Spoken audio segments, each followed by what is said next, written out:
Would like to welcome everyone to the October 27th meeting of the New Bern Board of Aldermen. The prayer tonight will be given by Alderman Jeffrey Odham. Thank you, Mayor. Let's pray. Heavenly Father, we thank you again for yet another time to gather together to carry out the business of the city.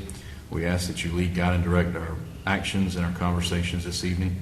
In your name we pray. Amen. Please join me in the pledge of allegiance to the flag of our country. I pledge allegiance to the flag of the United States of America and to the republic for which it stands, one nation, under God, indivisible, with liberty and justice for all.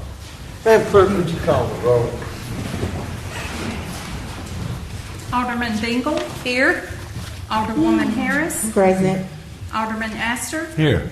Mayor Outlaw. Yes, here. Alderman Kinsey. Here. Alderman Best. Present. Alderman Odham. Here. Okay, this time before we get going, Alderman Best, do you have something? Oh, yes. Excuse me.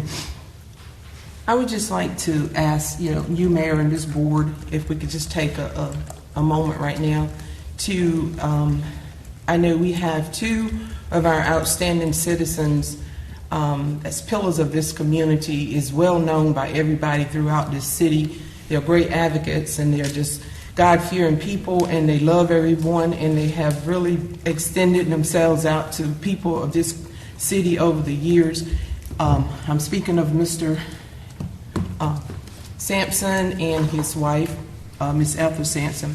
They are both going through a very difficult time right now with this virus.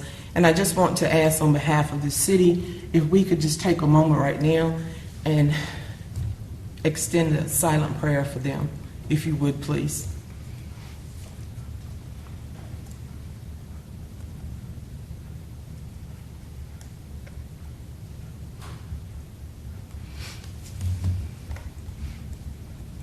Amen. Okay, any changes to the agenda before we get going? Let's start off with the consent agenda. Mr. Mayor, I make a motion that we adopt the consent agenda. Second. Motion and second. Is there discussion? Seeing none. All in favor of the motion say aye. Aye. All opposed, the same. The motion carries. Mr. Stevens, item number 7. Thank you, Mayor. Item number 7 is a presentation on Pembroke Sidewalks at the request of Alderman Harris and some other members of the board. Mr. Montaigne is going to provide a quick presentation on the condition of pavement sidewalks within the Pembroke community. So at this time, I'll turn it over to Mr. Montaigne. Good evening, Mayor, members of the board. As asked at the previous meeting, I've prepared a small presentation for the board in reference to possible sidewalks in the Pembroke community, as well as street conditioning and paving within that community as well. So just some quick little background about Pembroke. As you know, it's located off Country Club Road in Ward 2. There are currently 860 park pieces of property within the Pembroke neighborhood, and there are 7.38 miles of roads within Pembroke, and it was annexed into the city in June of 1991. And the map you see on your screen just kind of outlines the Pembroke community off of Country Club Road. Goes all the way from basically the overpass down to Evans Street. So the first thing I looked at and I want to share with you is the street conditionings within the Pembroke community. And for that, I referenced the 2018 paving conditioning survey that we did here in the city. As you may recall, back in 2013, when Mark was the Public Works Director, he initiated the first streets conditioning survey that the city did in 2013, and at that time we made the decision that we would update that on a 5-year basis to kind of track how our streets are going and how we are doing as a whole with our paving, but also to give us a guidance of how we would choose streets to pave moving forward. So as a part of that survey, they look at several different items when they're rating the streets, the cracking, the ride quality, existing patching on those streets. And then from there, they come up with a rating on the streets. And the ratings range anywhere from a 0 to 100, with the ratings being, as you see on the screen, 0 to 50 being very poor, 51 to 65 being poor, 66 to 80 being in fair condition, 81 to 90 being in good condition, and then 91 to 100 being in very good condition. With this street conditioning survey that was done in 2018, the city of New Bern had, color my screen here, 76% of our streets that were in either good or very good condition, and we had only 10% or 11% in a poor or very poor condition. Overall, New Bern as a whole had a rating of 85.6 in 2018, which was up from 81.5 in 2013. Overall, North Carolina has a rating of about 80.0, so you can see from that we're a little bit above the average for the state of North Carolina. So as I've been requested, I turned around and I looked at Pembroke as a whole. I isolated Pembroke, and I took all the streets that were rated in Pembroke, and that's done on a block-by-block basis. So they break out every street, every block, and they rate every block individually.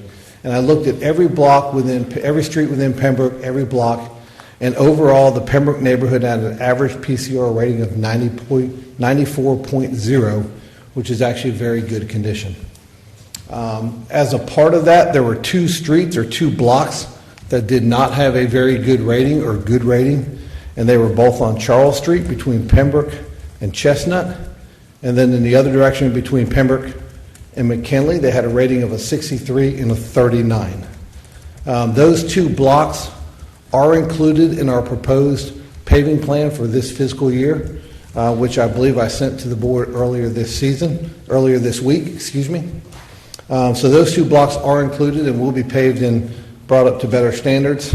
The one thing I do want to point out is that even though we are doing the street paving or street resurfacing project, that we still do within our department maintain the streets as far as potholes. I've got a couple pictures. This is a pothole on one of the streets we fixed last week. And then this is a picture of one of the roads that have kind of broken off because of the business that's located there. So our department comes back routinely and does patching of potholes. And this is kind of an after photo where you see where we've come back here and we've repaired this section of road. So we will still continue to do the patching of the roads and the repairs in-house. But overall, the streets within Pembroke are in a pretty good condition, actually. So with that, that's kind of my slides on the street conditionings. If there are some questions, I'd be more than happy to answer those at this time. Matt, those street conditions are based on the 2018, Yes, ma'am, 2018. and you and the staff personally went through all 7.3? We actually hire a consultant to come in. No, I'm saying lately, like have you gone through and seen like an update? I've driven that street more times in the last week than I have in the last 3 months, so yes. And I will tell you, I strongly believe the streets are in very good condition. There are some utility patches that have started to settle a little bit, and Daryl, our street superintendent, and I have reviewed them, and we'll probably go back. Matter of fact, you've probably seen we went back in this week and we actually resurfaced a few of those to kind of bring those patches back up to where they're level from where they've sinking down over the last couple of years. So we'll work on them and we'll continue to work on them. But overall, taking out the utility cuts that are in there, the streets are in really good condition. Okay.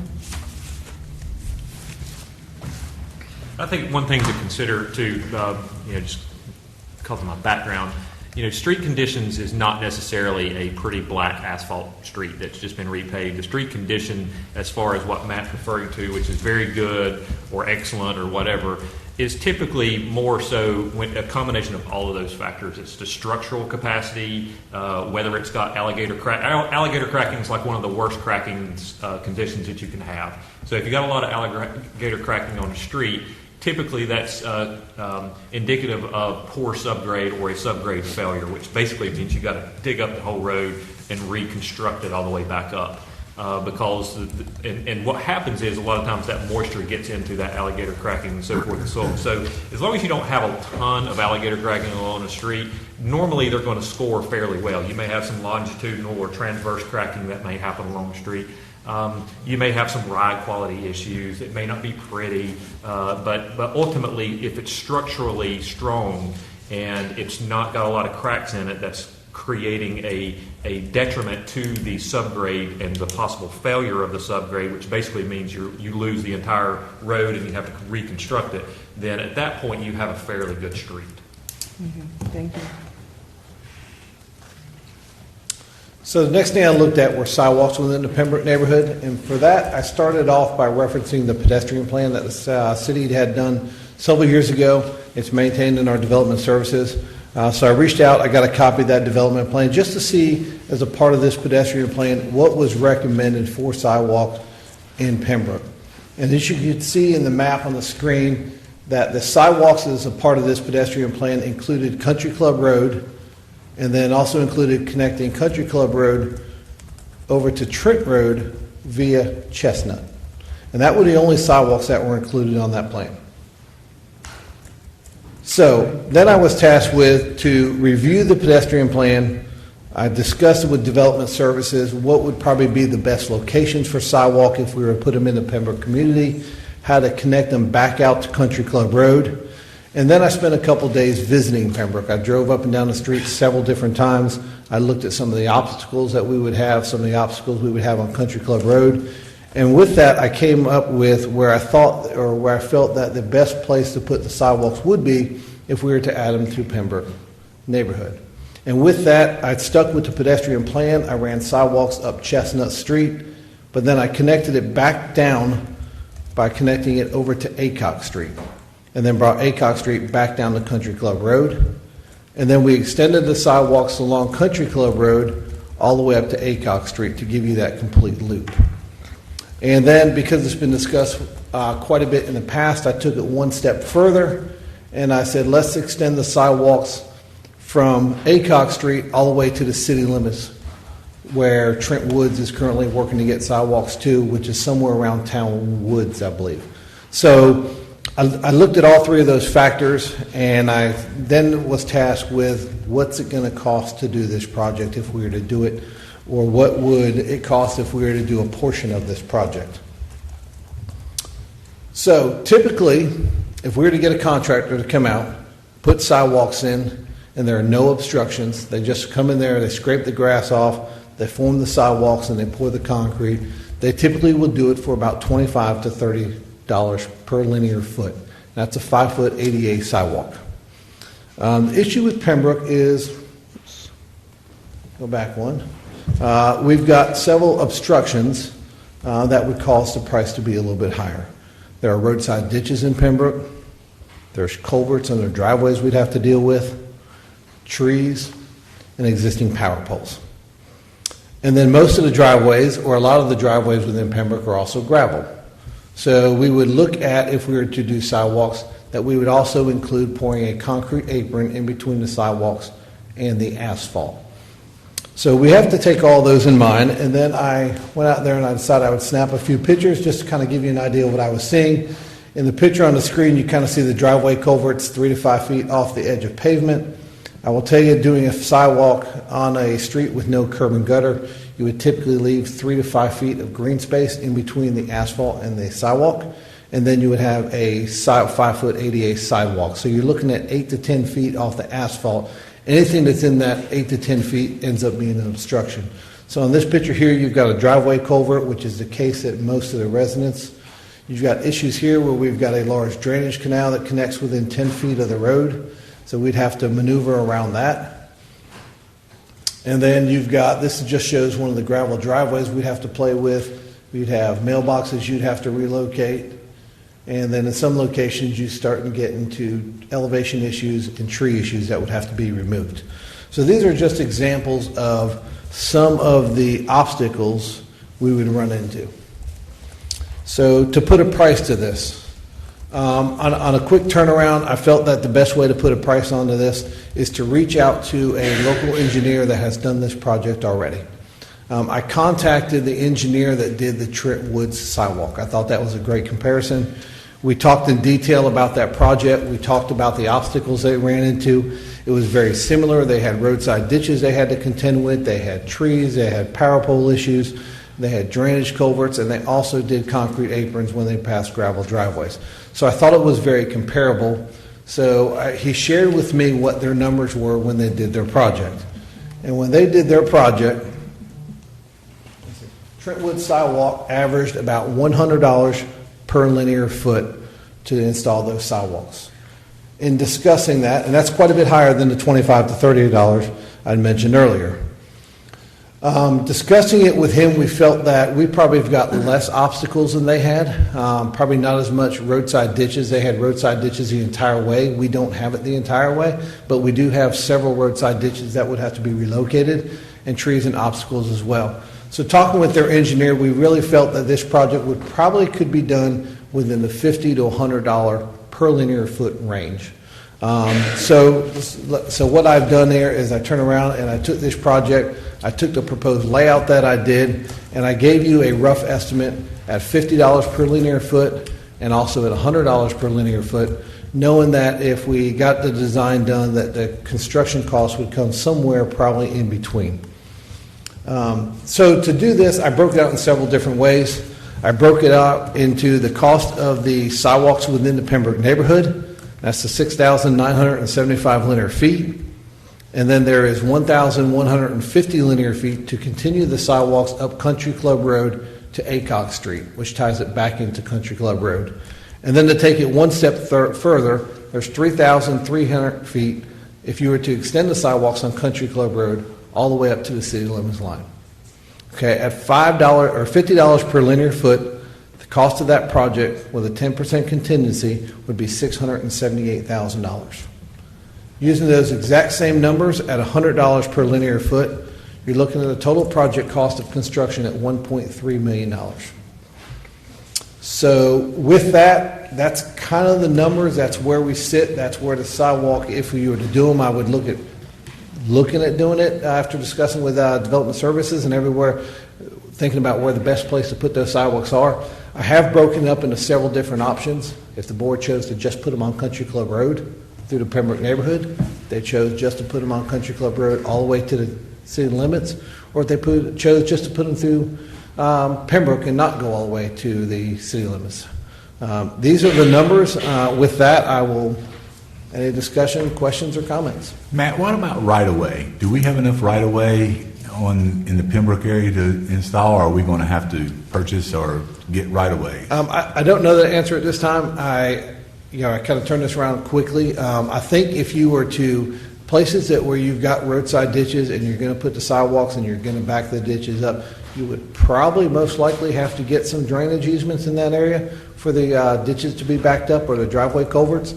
I can definitely see, probably not in all locations, but definitely in some. What about down Country Club Road itself? Do we have enough easement there to install them? Actually, if when I looked at it, I actually felt Country Club Road would be a little bit easier. There's not roadside ditches along Country Club Road like there is through Pembroke. There's curb and gutter.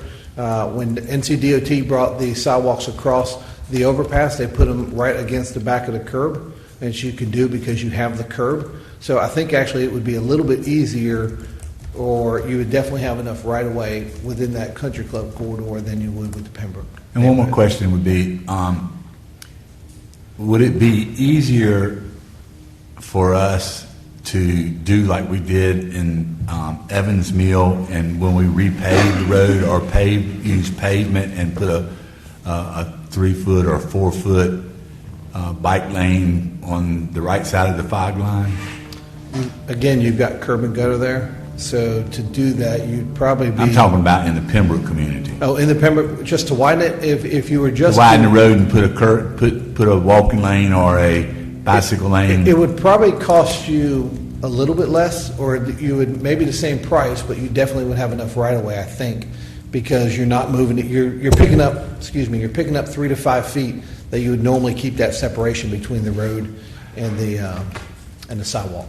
And would that be an option as an add-on now? I mean, could we actually go in and put a strip of pavement down on what we have there currently? You'd still have areas where you'd have to relocate some tree or take some trees down. You'd have to relocate some ditches. You'd have to relocate some driveway culverts. Maybe not as many, but you definitely would have some obstacles. Is there any more portion of the road that the state would own, or possibility of talking to the state down Country Club to get additional funds? potentially to continue the sidewalk that they did? I mean, how much further down, or they own that whole strip? No, we own the actual section that goes from the overpass to all the way To the city limits? Yeah, but the city limits breaks. It's closer on one side than it is on the other. On the Old Town side, it goes quite a bit further, and we actually own that country club all the way to the end of the city limits on I that think it's side. that's Farrier Circle Yeah. back in there. So to run a sidewalk from, pick it up where it's existing at Pembroke Road and run it down is that the 6,975 linear feet you're talking about? No, the 6,000 linear feet is within the Pembroke neighborhood. It's the 1,150 plus the 3,300. Okay, let me see if I can find that slide. Matt, question, sort of going back to your street assessment. Trent Road, I know we finally got funding from the state for that portion that they never patched or repaired.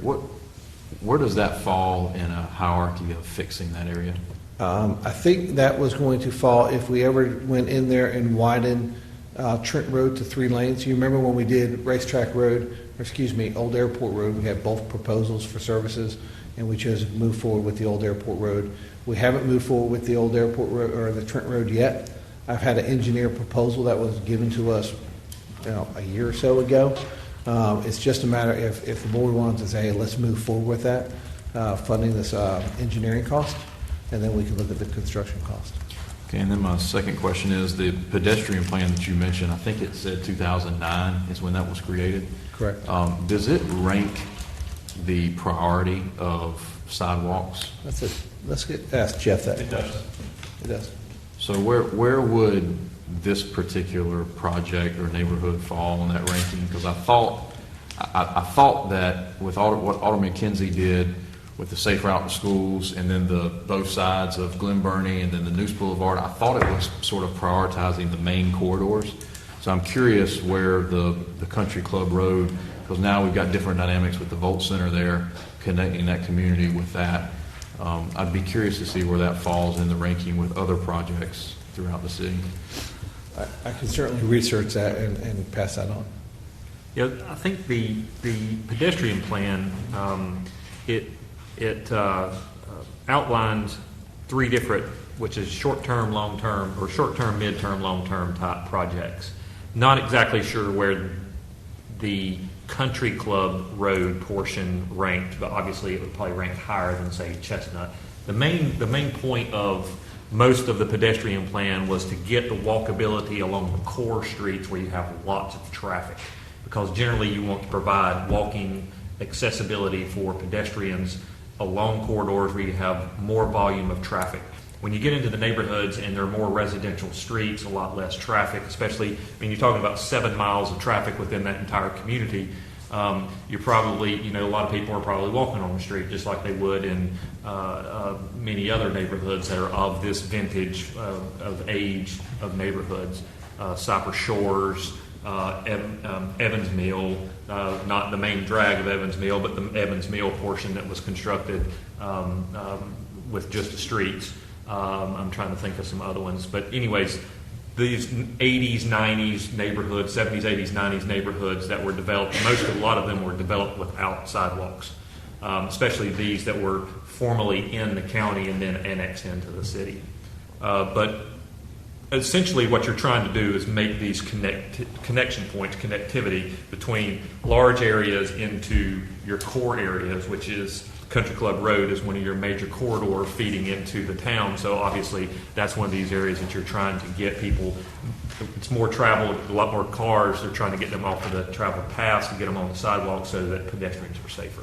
But I don't know exactly which one. Do you know? No, I don't, but I can certainly find it. But just speaking of what Mark just said, it's kind of what the pedestrian plan kind of illustrates. You've got Country Club Road, which is a major corridor. You've got Trent Road, and then the sidewalks proposed on Chestnut Street, which basically connected the two. And then the other thing that the pedestrian plan tried to do was connect to common locations. So as you'll see, and I'm just showing this as an example, those plus signs, yellow plus signs, the green dots, the purple pentagons you see there, like that purple pentagon you see north of Highway 70 on that map, that's the YMCA. So what they're saying is hey, we need to potentially look at pedestrian access along, I think that's Park Avenue, they've probably got identified, to get pedestrian access to the YMCA because it's a destination point. Same thing with schools. If you'll look up there at MLK, where Simmons, I think that would be Glen Burnie, or what would that be? MLK, I'm trying to look and see based on the intersections there. That might be Lowe's Boulevard. But anyways, there's some connectivities there that you see coming from MLK and down to Simmons, down to Trent Road. There's a school right there, which is, I think, the green dot to the far west corner there, right beside that plus sign. So that might be where Trent Park Elementary is. I'm just trying to give you a basis for it. So a lot of the pedestrian plan was formulated around getting to destination points and getting people off of voluminously traveled roads so that it creates safety for the pedestrians. Mayor, thank you, Mayor. I appreciate you taking the time to fill this out. I kind of wanted to gauge the board and see how serious we are about implementing this project. I know Pembroke for years feel like there's nothing really getting done in that community, and I think the fact that we were able to scale down on not expanding City Hall and getting an appropriate number for the elevator, I think, like you were saying, this should be the year of sidewalks that maybe, we can either finance or figure out how we can, accommodate Pembroke, especially because, our tagline is everything comes together here, and that will allow us to connect these different communities and check off, a project off of the pedestrian.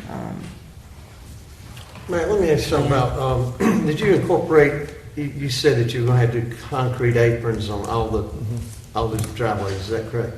Did you have a number on what that is? I did not. I just basically took what the Trent Woods project was, which was $100 per linear foot, and I just used $50 and $100 per linear foot to get us an estimate.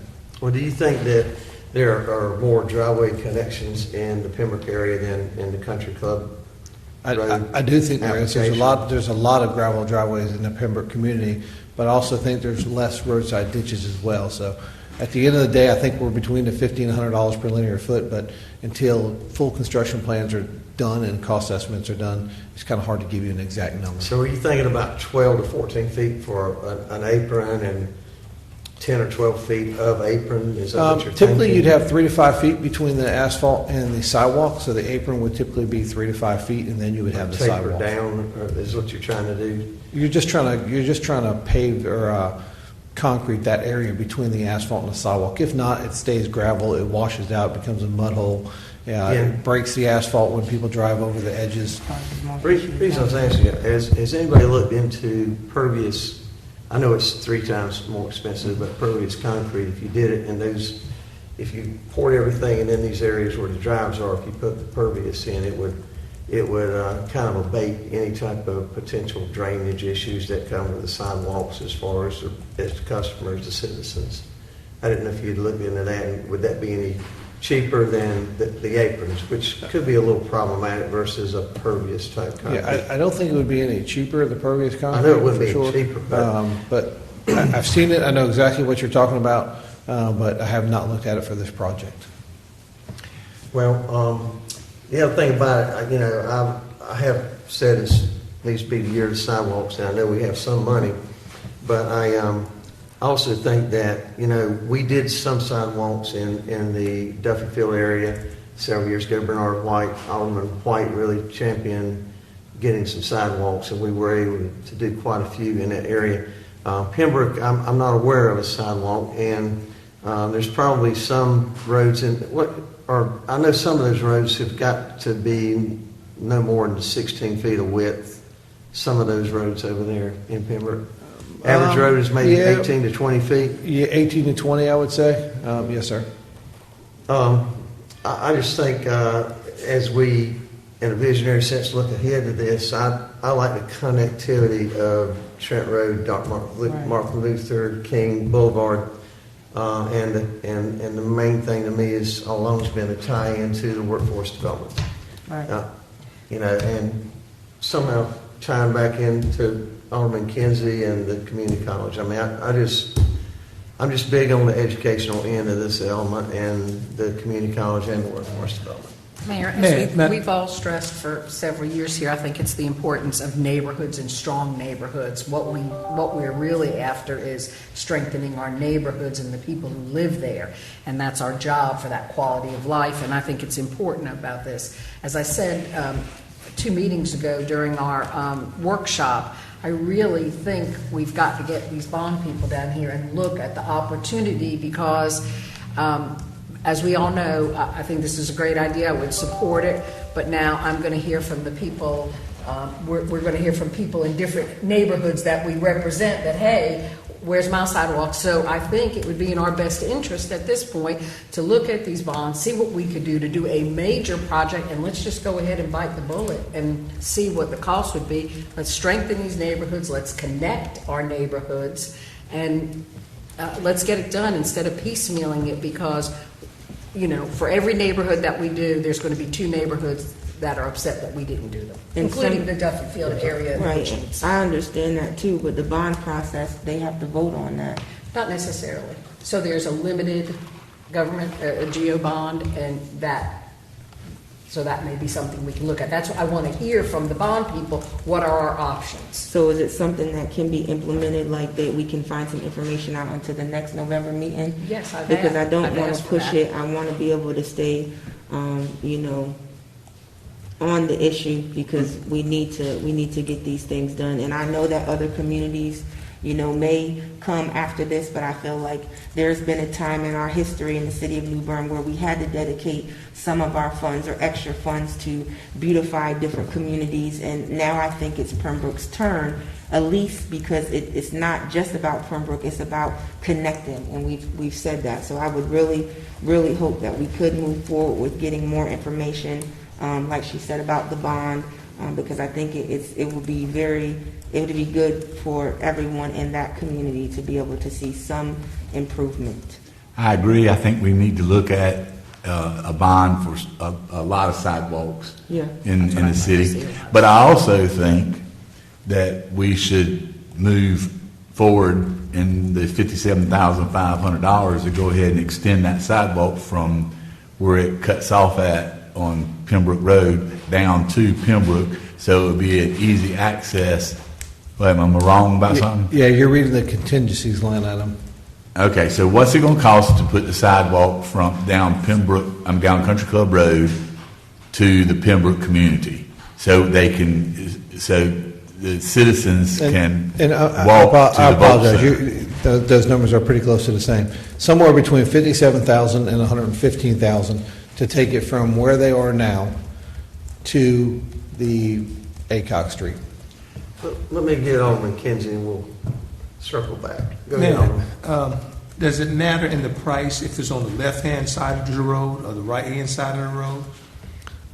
It may. I didn't evaluate the other side of the road as far as obstruction, so it possibly could. The reason why I'm asking because due to the experience that I had when I was looking for money, to find money to put in the safe route school money to do the sidewalks around the school and out through the community, and then you came in with some city funds and started joining in some sidewalks when it was available.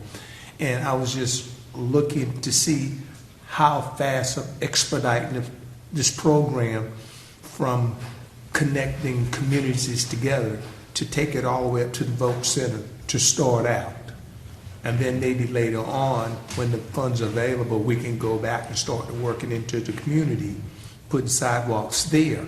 But right now, the big issue is connecting the communities, getting them from there to the vote center safely, coming across the street, and what side of the streets would be on. Because on the right-hand side, coming into Pembroke, going into Trent Woods, the sidewalks is on the right-hand side. So you don't have that much construction to deal with. So that's why I was asking, what would the price be from one side to the other side of the street? And I'll tell you, with this proposal, we would do them on the exact same side they are, which is probably the lesser of the two. But Alderman Astor, back to you, the question is between 60,000 and 115. You would have some design fees in there, working with DOT, they're going to want full construction plans for encroachment agreements. So less than Well- 150, I guess. You got $250,000 in sidewalk money, right? Yes. Let's go ahead and extend the sidewalk down to Pembroke. Is that a motion? It can be. I will tell you, Alderman Astor, when we originally did our $250,000, we were going to spend a portion of that on repairs and a portion of that on new But- sidewalks. I'll tell you like Bill Hartman used to tell us, when you get at the end of the year and you run out of money, you need some more, come back and see us. I agree. I mean, it's a sidewalk and you've got the money to do sidewalks. And the Vault Center is up and running. And the Vault Center is up and running, yeah. And if you look down alongside that highway, you'll see a trench where people have been walking it. So, I mean, I'm ready to move to put the sidewalk, to connect the sidewalk to the Pembroke community. And then let's look at the rest of it through a bond. Right. Are you okay with that? Yes, it's a start, and I think that if we can Let do me that. give you my flavor of it, and y'all, I mean, whatever you Yeah, so I before want with to something. say something as well. The immediate concern of mine is just what you just said, y'all just said. But to that, I think immediately with general fund or installment loan financing short term, immediately get sidewalks to connect Mark Marietta Park, Vogt Center, Community College, these connectivity things we're talking about. And I think that the board will go no further than that if we don't all agree, like right here, that we're going to maybe do a bond for the Mark Marietta, the sidewalks, and what was the other one we talked, everybody's. If you're going to do a bond, I want to include Garden Street over in Duffy. Well, this is what happens every time a bond Got gets people talked saying, you know, about. there's areas of Exactly. Tryon Road, everybody. You know, was The gonna do a bond, bond. the bond We're goes gonna no hear it. further because it grows, the list of, grows. So you've got to bring it in for landing, that what you're gonna do, a bond for. Right. Right. And then you gotta cut it off there, and then you gotta figure out who and how everybody's gonna be happy on this board with what it's gonna yield. So short term, I really am into what you guys talking about, connecting it immediately to the Vogt Center, Pembroke. A little bit longer, shorter term, the connecting of vital recreational opportunities I agree. and educational opportunities in Newburgh. And then time is of the essence with whatever type of bond financing, which really the only advantage in today's interest rates is the terms, amortization terms, 30 versus 40 years versus 15 or 20. So that's mine. I'll go with whatever you guys want to do. Yeah, I want to say something here. I don't want to throw a monkey wrench into this plan, but I don't think that we need to take the whole $250,000 and put into this project, because there's some street repairs, sidewalks that need some It's only 60,000. $250,000. You're No, saying? he said he had 250,000 available. He's saying it's either going to be 60 to no Around- more than 150. Well, Bobby just made a statement that put that whole $250,000. No, I didn't. $50,000. No, Yes, you he- did. Well, I may have. If I did, it was wrong. I just Okay, said, all I right, said all right, you okay. had $250,000. Let's use 57,000 of it to extend the sidewalk from where it ends on Pembroke by the exit ramp down to the I Pembroke got community. that. I got that, but I just wanted to No, I don't want. to clarify what You was know- said, because there's other areas. In I this agree. sidewalks Matt, need- I got a question for you, and this is just from experience. In so many of our older communities, and maybe even the city attorney can talk about this, Duffyfield community, the Woodrow community, probably even the Sunnyside community, and I would assume the Pembroke community would be the same way, because some of these properties were handed down from family through members, family member, family. It may take a good while to get some easements in some of these older communities. Is that correct? A lot of research has to be done? I think so. Plus, you'll probably find that a lot of the owners probably aren't owner-occupied, maybe, and which is going to cause you even more problems. So Is that a true statement, Mr. Attorney? It is. Well, then, I'm prepared to move in spending some of the sidewalk money to extend the sidewalk down Country Club Road or Pembroke Road, whatever the name of that road is, to the Pembroke community, and let's look at some bonds to do the rest of the work. I second that motion. Motion and a second. Is there more discussion? Yes, sir. I assume that this is going to have to be brought before us to do a project fund or a budget amendment or something. What I would request is, when that does appear on our agenda, is that we receive a ranking of the pedestrian plan. I have no issue moving forward. You paid money to have a plan for a reason, and if circumstances change and their rankings on that may need to be adjusted somewhat for the Volt Center, but we need to make sure that we're doing this on a methodical basis, and make sure that exactly what I said, on a methodical basis. I will make two things. One, I'll try to make it a point to get that ranking out to you this week. And also, with the cost of this project, I don't think it would require board approval because it's already funded through the budget, but I can certainly make sure that we bring this back to the board before we award the contract, so you know exactly how much the project would cost to extend our sidewalks on Pembroke. And I think one of the next projects we really need to look at is extending it to community college. That's correct.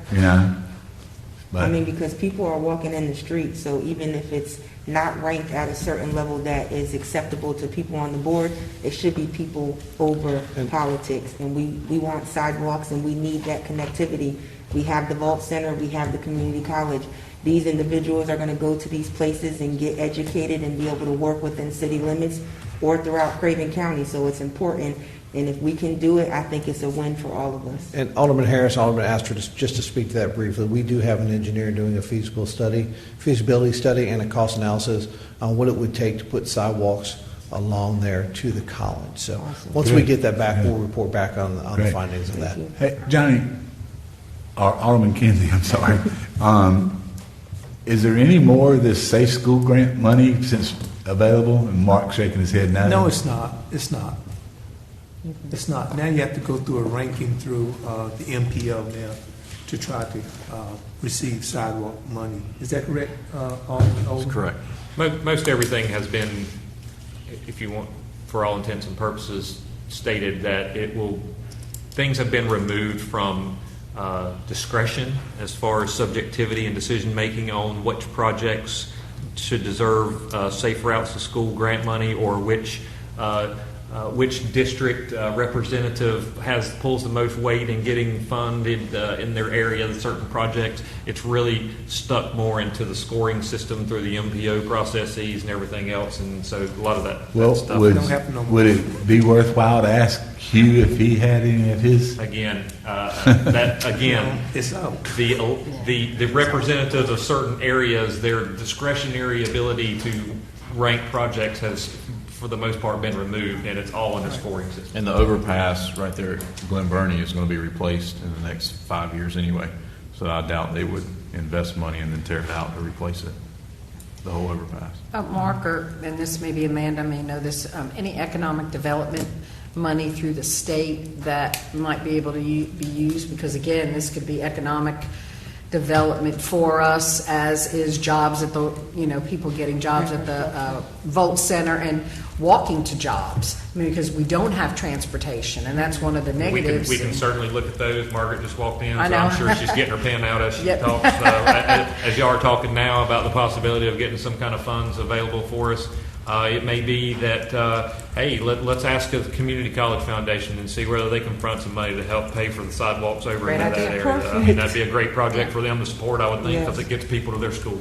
So maybe that's something that we can look at as well. Good idea. That's a great idea, Mark. Again, I just really want to stress that we as aldermen and what we do in the city is quality of life, and it is about the neighborhoods. And I think an overall sidewalk plan, I say let's look at the plan citywide. Let's look at every neighborhood. Let's have the plan and just get an idea. Doesn't mean we have to do it, but at least let's have that master plan for every neighborhood that needs and wants sidewalks. And then, then maybe we rank them and say, okay, here's your top 20 and we can bond this out or whatever we can do. But I think it's important that's what we do. I would And, just that helps advise, build these. yeah, and I would advise if we're gonna speak very wisely about this and moving forward, Right. that everybody dust off and blow off the dust on the pedestrian and bike plan that we have, because all of that time and that money and that effort was spent in getting public engagement, identifying where the gaps are in our current pedestrian plan, putting together long-range, short-range, and mid-range projects, and then ultimately saying, these are the ones that we recommend, and all the board really needs to make a decision on is how much do you want to fund towards getting those projects done? Because ultimately, it is about creating the network, the spines that lead to where you're going, and then that at least connects the neighborhoods Correct. through your major corridors to get the walkability. But that, what's the shelf life on that? That plan Thank was you. I done in was about to say that. 2009. We had a So we're couple talking of 11 hurricanes, years I the can now. guarantee you that our major corridors have not changed hardly at all in that time frame. Case in point, Country Club Road, I'll guarantee you is on there. The Glen Burnie, I'll guarantee you was on there. We I'm completed just a curious good bit as of to the Glen shelf Burnie. life. It's there. News Boulevard, I will guarantee you is It's on there. there. We completed a good bit of that, but I'm sure it extends on further. Same thing with MLK, large project, very expensive project. I can guarantee you that one. But I think that's what we're saying is now it's the time to go ahead and make sure we're taking some of these funds when we're doing budgets and allocating to check off the rest of the projects, because, you know, we need to make sure that we're pushing through these plans. I respect everything that was done on that plan. I just know we've been through some things, roads deteriorate. Well, we do have a motion and a second, and we can continue to discuss. This is, It's nothing new. We may have to evacuate. Oh, it's National Night Out. Not good timing when we're sitting here. That's how they go out with National Night Out? I guess so. So, any other discussion? I was just, Yes. you were saying that the motion has been made, so we're gonna join the sidewalks with Country Club, Pembroke to the vote center. Is that what the motion is gonna be? Yes. That was my motion to, And then he Em- said, to the Pembroke more community information to on the word. bonds. Well, that doesn't have to be in the motion, right? To move forward. No, I don't think so. What's a good timetable from engineering to completion of this? Rough estimate. I said rough estimate. 6 months? 90 days and 90 days maybe? 6 months. Okay. All right. All in favor of the motion, say aye. Aye. All opposed, the same. Motion does carry. Thank There you you, go. appreciate you. Thanks, Matt. Good Thank presentation. you, Matt, you're awesome. Let's go to item number 8. Thank you, Mayor. Item number 8 is approval of the 2021 holiday calendar. As we do each year, we present to you a proposed calendar for 2021 that represents all of the holidays that the city will observe. This year, 12 days will be observed. I'm sorry, I guess 2021 is next year, but next year, 12 days will be observed. We're mirroring what Craven County is doing. It includes a floating holiday for Veterans Day. The state of North Carolina will also observe 12 days in 2021, although their schedule differs somewhat. They will observe 1 day for Veterans Day and the additional days at Christmas. So there's a memo that's being included in your packet from Ms. Hayes. There's also an outline of all the days that will be represented by the days we will observe as holidays. Happy to answer any questions. No one have any questions? Well, so we always go by what Craven County does? We don't always go by Craven County, but most of the time we do, just because a lot of theirs represents a lot of tying in locally with schools and so forth and so on. So most part we do, but not always. Okay. Well, I know that the calendar is already set, but I do just, want to let the board know that next year, before this happens, I know there's a group that would like to present to the city on maybe the possibility of incorporating Juneteenth as a holiday for the city, as a paid holiday. We already know the history. We had a great outcome this year.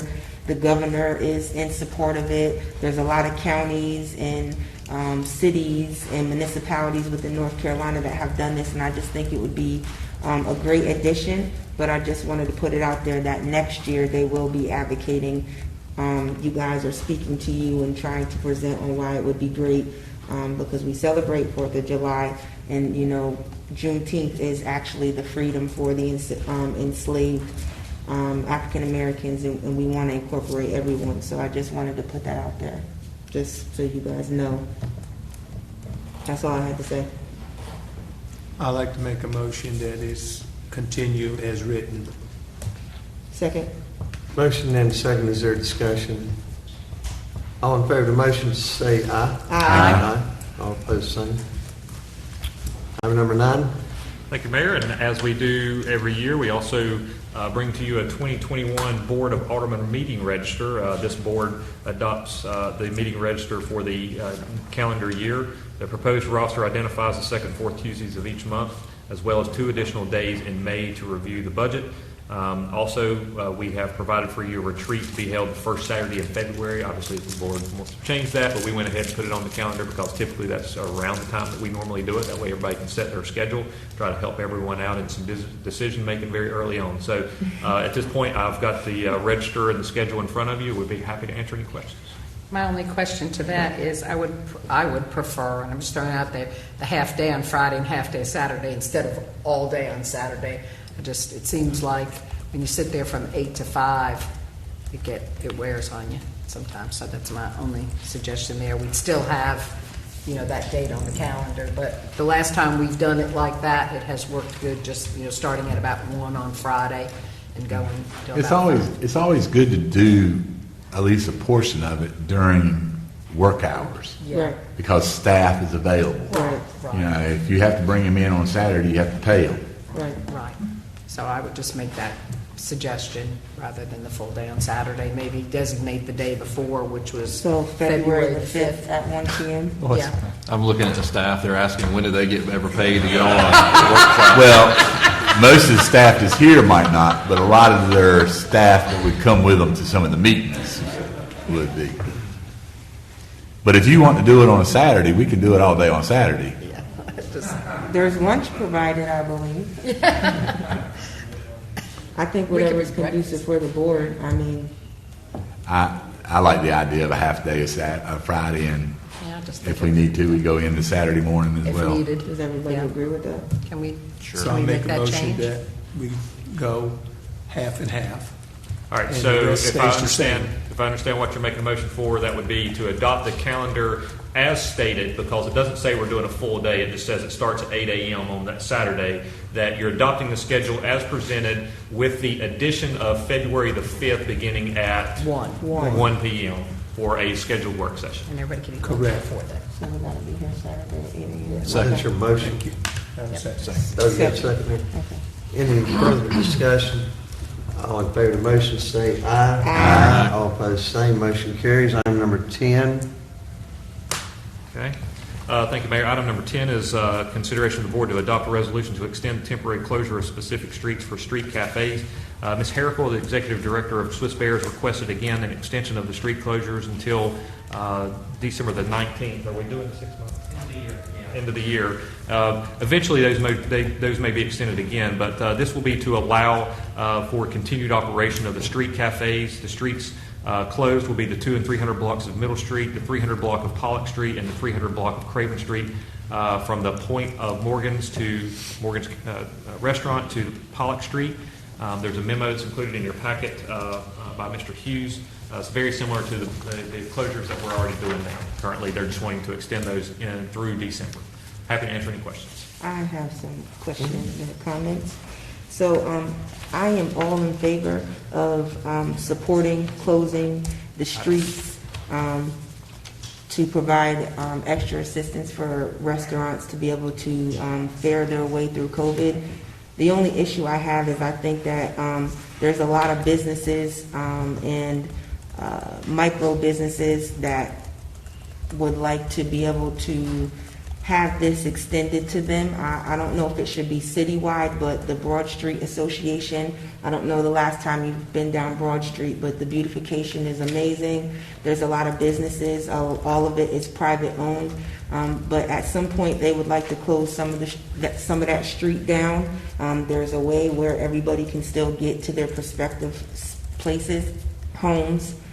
so that we can have a pop-up shop and do vending and be able to produce some sort of income, because these micro businesses, these small businesses that may not have a brick and mortar are losing income as well, and they don't qualify for these SBA loans or government loans that are out there. So I would just ask that within this conversation, maybe at the next meeting, there needs to be an implementation to be able to have this at least on Broad Street. I'm advocating for Broad Street because I know that there's things that they would like to do, and there's over 50 businesses that would like to be able to pop up and sell their stuff, and to be able to have that one side of the street shut down or the whole street shut down at a certain time on a Friday or a Saturday or a Sunday, they would like that. So I would want to know how can we do that? Is it possible? And what does the board need to do? I want to have a conversation about it. I think all of the above, but just like this path, if you have an organization or a group leader, whoever's in charge, propose it to foster. And again, it comes on the agenda, we discuss it, or they can come and make a presentation about what they want to do. It's just a request to close a street. Mm-hmm. And that's just, any citizen can request to close a street. Okay. But have a representative come and tell them why, and then the board can discuss it. So they just need special paperwork from you? Okay. Yeah, you have to fill out forms with Parks and Rec. Okay. And Are you go ahead. Are you talking about just closing the Pacific Street for just one time, or are you talking about a continuance, like we have this period of time here for the cafes? Yeah, we're looking to, if it's possible, to be able to do it maybe once or twice a month, because again, there is the farmers market, but it's for that area, walking distance, and the farmers market is sometimes full, or some people just don't feel comfortable. They want to be able to have that option, kind of like what they did for the 4th of July pop-up that they had, but all of it is private owned. So that's why I didn't know what the rules and regulations would be. But if it's just simply speaking to you and trying to figure out the logistics, they will get with you and we'll have it on for the next meeting on the 10th.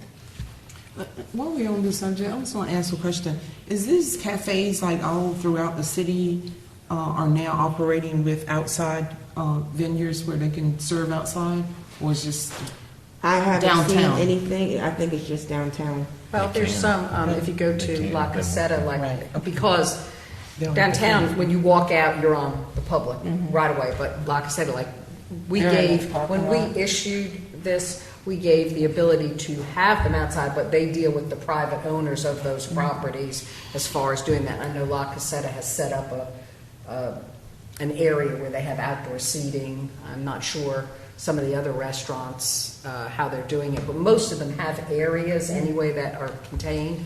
But I believe, is that correct? Didn't we have it so that Yes, other ma'am. restaurants throughout the city could have the ability to go outside? Yes, ma'am. Early in COVID, the board adopted an ordinance to suspend zoning enforcement to allow for outdoor dining. Just have to run through development services. Okay. I know there was an uproar recently about bay leaf. People were not understanding, but I was able to get some information for them because they're having trouble with sales during this COVID process, and I know it's a business downtown on your street. With the closings, they're having an issue being able to participate in the Friday, Saturday, and now Sunday because they're really deep in the building, and they just feel like by the time they get out to the street, the food will be closed.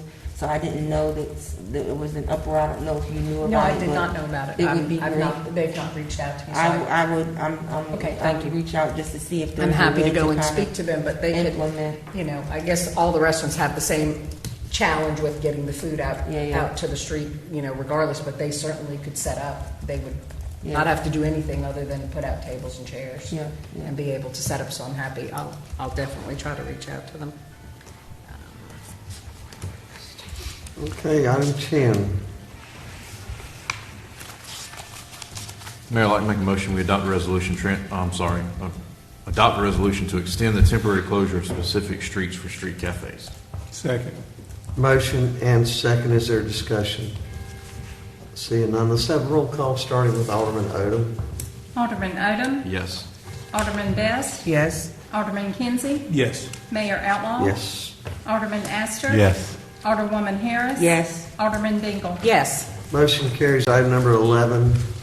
Thank you, Mayor. Item number 11 is a resolution to transfer properties to the Redevelopment Commission. As you're all aware, the board adopted a redevelopment plan back in February of 2020. That was presented by the Redevelopment Commission. The plan facilitates the rebuilding and rehabbing within the commission's boundary to reverse decline of the neighborhood character and create a functional transportation network. This is all in an effort to support economic growth and public welfare within the area. It's proposed that specific city-owned properties that are within this commission's boundary to be transferred to the commission to enable them to carry out their plan to build new homes, affordable homes, as well as carry out the plan for this economic growth, community growth area. As you also recall, the board recently just met with the Redevelopment Commission in a joint meeting to express their desire to transfer this property to them. It also came at that time for us to discuss the possibility of transferring what we've always known as the McCotter House, which is 908 Bloomfield Street. I did want to give you an update on that. This particular property, as we were doing the research on it, does have some or some deed restrictions. This building was actually acquired through a drug enforcement situation, and the U.S. Marshal's Office basically has some jurisdiction and some deed restrictions on this, stated such that it could only be used as a police substation. It was used as a police substation for some time, and subsequently it would need to be released by the marshal in order for us to be able to utilize this facility for these purposes. So therefore, we didn't include it in the residential properties to be transferred tonight. However, it is our intent to submit to the marshal the option for us to be able to utilize this home for the purposes of the Redevelopment Commission's goal. We have to wait and see what their determination is, whether we can do that. And if they do it, then at that point we will bring that before the board to transfer that as also. So at this time, tonight before you is to transfer all of the properties that's included in your packet that we discussed with the Redevelopment Commission, which is primarily most of the residential lots. There may be some that may have a structure on it, but most of them are just the lots that we discussed with the Redevelopment Commission and are included in your map. So Scott's here to answer any questions. All of the title work and everything, all the deeds work has been done. Any other thing you want to ask, Scott? I do have a question, Okay. Scott. Generally, the deeds that when we've sold property, you make a quitclaim deed. Is Yes, that sir. correct? Yes, sir. And are you going to be doing a general warranty deed on these to the Redevelopment Commission, or is it going to be quitclaim? This should be a quitclaim deed. Yes, sir. Okay, well, let me ask you this. Who is the counsel for the Redevelopment Commission? You? Are you the counsel? To the extent they ask me, yes. Okay, well, the reason I'm asking all these questions is we're turning around deeding something Right. less than a general warranty deed. So Right. you on the other end, as Right. the lawyer, Right. counsel, will be having property to convey that Yes, you sir. will have to clear the title, so to speak. Is Yeah, that correct? there's no version of this that's not going to require a 30-year title search. So whether it's a quitclaim deed or not, to get title insurance, it's going to take a 30-year search. So the Redevelopment Commission will be picking the tab up for that, or will the... Sure, and there's no way around that. Whether it's a warranty deed or a quitclaim deed, there's going to be a 30-year search. Now, it'll be a lot quicker because I've got the title work up to date. So- Thank you, Scott. Good Beg job pardon? there. I said, thank you, Scott. Yeah, I mean, we've owned these properties for a long time, so we've searched the title up to now. Well, to if make you've searched them, why would you still do a quitclaim when you could just do a general We warranty? never do warranty deeds from the city. We Okay. just never do. Yeah, All right. yeah. And I don't want to start a bad habit because then Thank you. everybody wants one. Alderman Odham. Just a question, Scott. I don't know. This may be a Jeff question or Amanda. These lots that are not buildable and they're not part of the drainage program. I'm assuming the Redevelopment Commission is now taking responsibility for maintenance of these properties. They will be, yes, sir. And as a matter of law, they will be. And if they do don't want do they them, know that? I don't know. Those are questions I was trying to make sure we had an understanding or misunderstanding about. I guess if we approve this tonight, they can always say no, thank you if they decide not to. Yes, What are sir. they going to do? Does they have to Speed go it to back to closing? us? Well, what I would do is I would not record the deed. until they bless it, and if they Or want to can we put... just push it to November 10th and reach out just to be certain so we're not? We certainly could. It was my understanding that was done at your last meeting, but apparently it was not done. They Yeah, have I a, was under the impression that we did do it. yeah, we said we were going to do that. They have a special called meeting tomorrow night, Okay? so it could be that we could, do this if they decide not I to. mean, I just don't want to give them something and they turn around and say, well, what did y'all give us? A bunch Yeah, of well, maintenance? I mean, is there anyone against waiting till November 10th for that meeting? I mean, it's not a No. rush. They're not doing anything right now, just to have that due diligence for them to understand that it's their responsibility, and if they don't, we're going to be a city and do what we do with properties that are not kept up.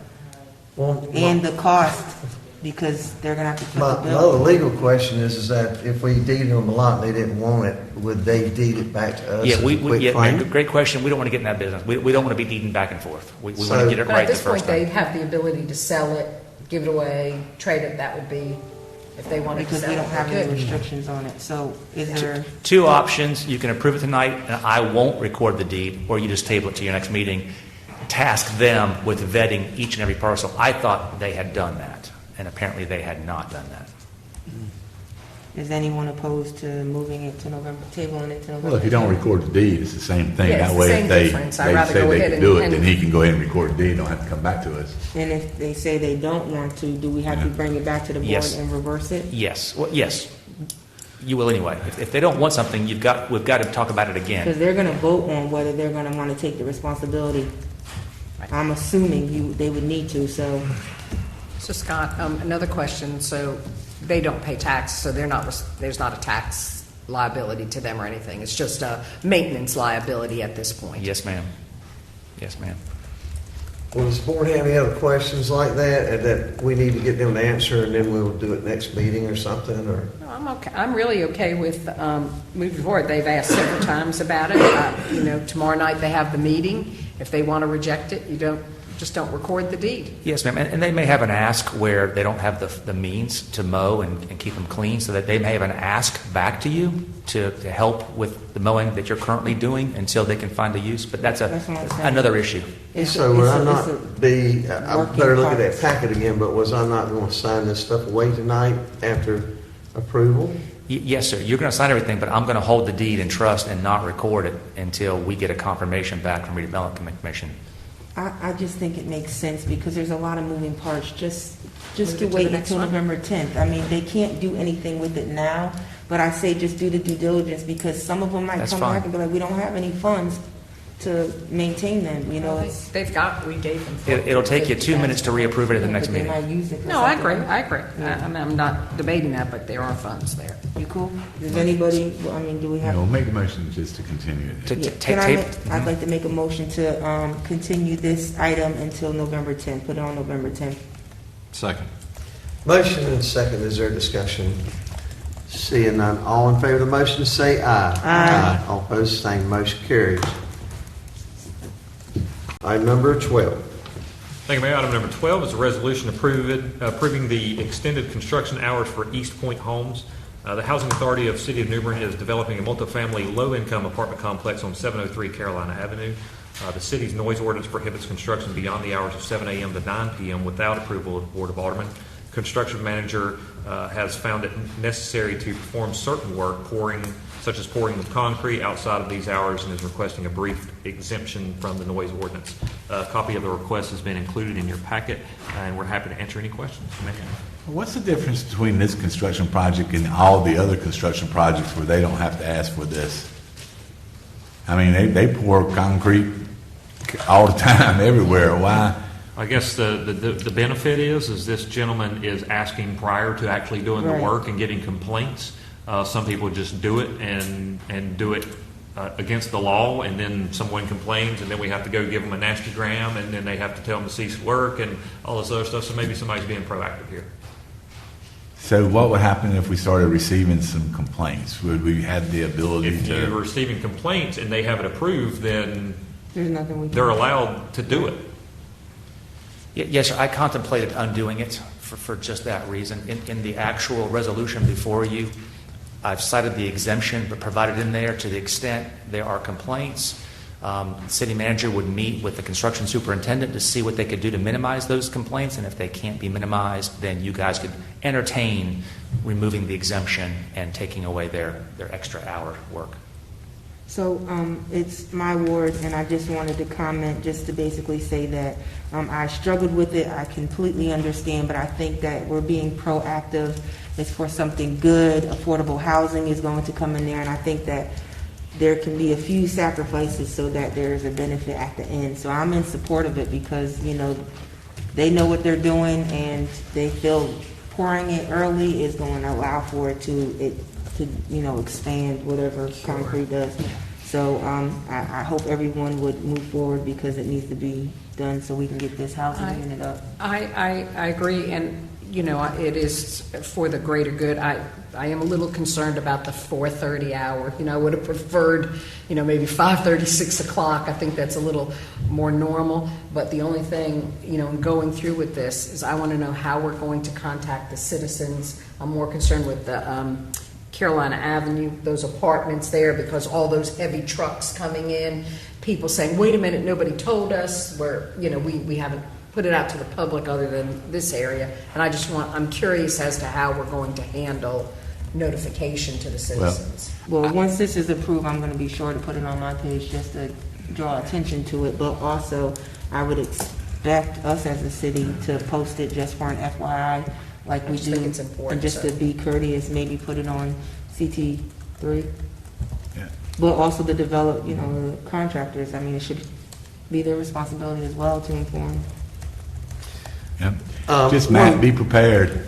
I call Matt every Monday morning now because I get a phone call at 5 o'clock, 5:30 in the morning because of the trash truck, you know, making noise over in the area on Highway 70 near the entrances to Bern. And I'm calling Matt right after that. Well, I usually wait till 8 o'clock. Hopefully, I mean, people are gonna hopefully complain about 24 to everything. 30 of these units will be priority, and application will be priority for Trent Right. Court residents. And if we can proceed with this and get this done before the winter season hits and everything's wet and they have problems pouring, you will have this finished by fall 21. Right, I agree. And like right now is time to get stuff poured before it starts getting wet and then it doesn't dry out. So I would very much like to see this get approved so these folks can get, and Mr. Yates is the same gentleman that worked on the project on Third Avenue. He is real good working with the community. Buddy Yates, he's the gentleman in charge there that will make sure that he communicates with the residents. All right, and I hope the community is in support of getting this done. If there's no other comments, I'd like to make a motion to adopt the resolution approving the extended construction hours for East Point Homes. Second. Motion and second. Is there discussion? Let's have a roll call starting with Alderman Odham. Alderman Odham. Yes. Alderman Best. Yes. Alderman Kinsey. Yes. Mayor Outlaw. Yes. Alderman Astor. Yes. Alderwoman Harris. Yes. Alderman Bingle. Yes. Motion's approved. Item number 13. Thank you, Mayor. Item number 13 is a resolution approving the New Bern Area MPO 5303 grant contract with ncdot. On behalf of the New Bern Area Metropolitan Planning Organization, MPO, the city has been identified as a direct recipient of Section 5303 Federal Transit Administration Urban Planning Funds. These funds are managed by ncdot's Public Transportation Division. To receive the funds, the Board of Aldermen must adopt a resolution authorizing the city manager to execute an agreement with ncdot. The total allocation for FY 2021 is $25,000, which reflects a federal and state share of $22,500, a local share of $2,500. The local share will be provided by the jurisdictions participating in the New Bern Area MPO. New Bern's share of that is $1,387 based on population. Happy to answer any questions you may have. If there's no questions, I'd like to make a motion to adopt the resolution approving the NBA NPO 5303 grant contract with ncdot. Second. Motion and second. Is there discussion? Seeing none, let's have a roll call starting with Alderman Bingle. Alderman Bingle. Yes. Alderwoman Harris. Yes. Alderman Astor. Yes. Mayor Outlaw. Yes. Alderman Kinsey. Alderman Best. Yes. Alderman Odom. Yes. Motion carries. Item number 14.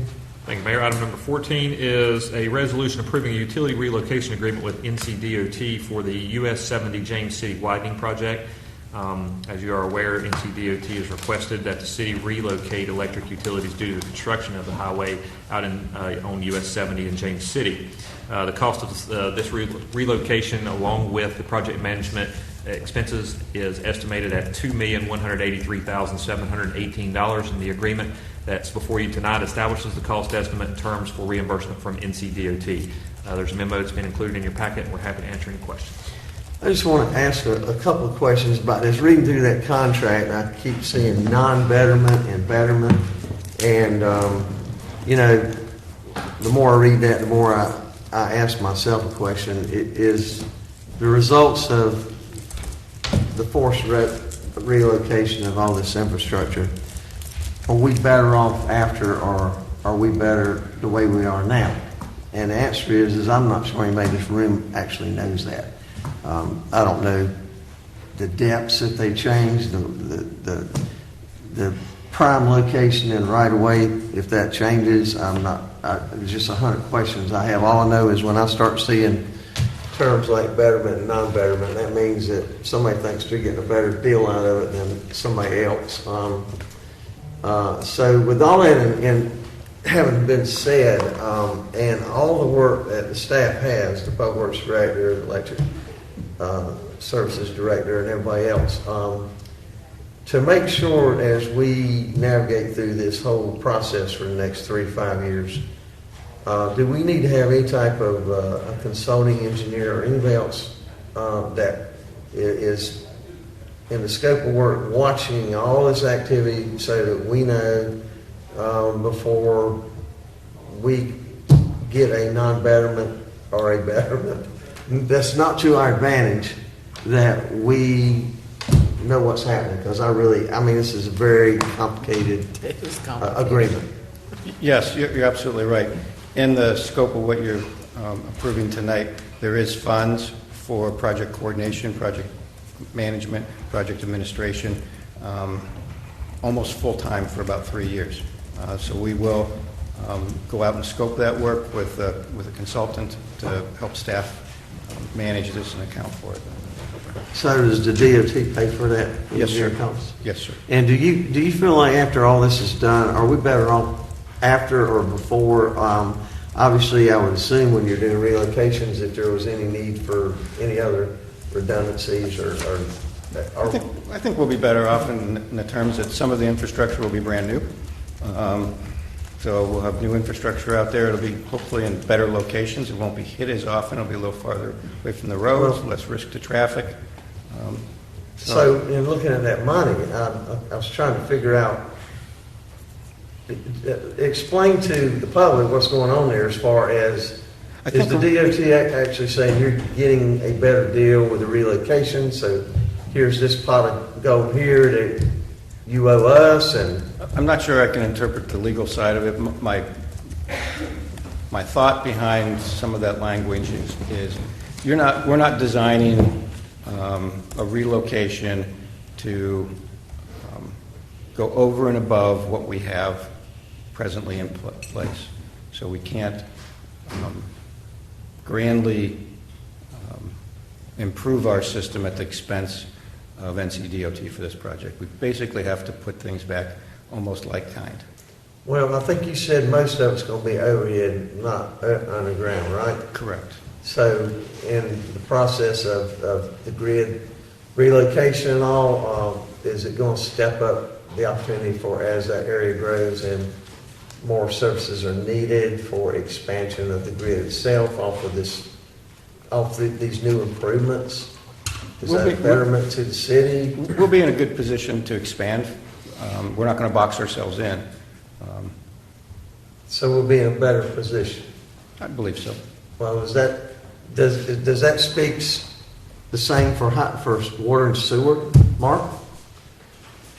I mean, are we going to have step pumps and things like that because of forced main relocations? And this is the kind of stuff that we're none of us are in this business, but we're the ones that are making these decisions, and I don't know. I don't have these. All I have is some questions. I certainly don't have the answers. You guys are the experts. We can certainly get Jordan in here to present on the water sewer side. I'm sure he's looking out just like Charlie is for our best interests with water and sewer. A little different with water and sewer than electric. The good thing about electric is a lot of it gets reimbursed in full. Water and sewer is a little bit different. We don't, because it's not our right of way, it's not our easement, so we have to move it at DOT's request. Electric's a little bit different. Electric gets moved out. But I am sure that Jordan is looking at things that are in the best interest of the city. I think what Charlie's talking about when you talk about the betterment and non-betterment or whatever that DOT is kind of referring to there, and to Charlie's point is this would be something where they're going to give us a quote to replace like for like, kind of like FEMA does whenever we have damages that are lost. For us to go in and start putting, big steel, 150 foot tall, hurricane proof electric systems or underground systems or whatever, they're not going to pay for that. That's what they're talking about, I think, in a lot of these things and the reimbursements of the terms that we see. But obviously, he's got built into the contract here the changes necessary for us. I know Jordan has had before y'all consulting fees associated with changes to the system related to construction over in the James City area. Much of that happened is happening now. Actually, you've already approved those contracts. Is going through the airport area. Y'all approved some of those contracts maybe a year ago that some of that construction's happening. So I mean, a lot of that stuff's already happening so that we can better position our system to still provide the service that we need to south of the Trent River. And still get it over to our wastewater treatment plant or to our spray fields or whatever to transfer some of that load. So a lot of that work's already been done on the water sewer side of things. Well, I'll give you an example. The new Highway 70, four-lane highway, Pembroke and Ghent highway went through there back in the 70s, 60s, late 60s. So when that started, there wasn't a highway there. And the means of draining Ghent dynamically was a lot different than it is today. Because getting that water out of Ghent and those other areas, it's got to go across 70. So if you're talking about drainage, I would not say that the city of Newbern is in better condition with the highway there than it was before. And once it got there, box culverts or whatever's there. And you're talking about major issues if something comes up that we're not on top of, and that's why I'm asking staff if they see fit with all the infrastructure we have, water, sewer. I think you might have some cable out there, I don't know. Do we need a consulting engineer, inspector of sorts to keep on top of all that stuff going on so that if something's coming up we're not thinking about for future visionary planning of the growth of New Bern out that way, that we're on top of the game, getting that water back to Bryce's Creek or the Neuse River and all those other things you deal with. And I know this is not necessarily about that, but it's all going to tie in. No? There's money built into these contracts, reimbursable money for us to hire those services for engineering support, project administration and management to follow us from the concept all the way through design through construction. Okay, does anybody else on the board have any questions about all that? This is something that we have to do, correct? Correct. Okay.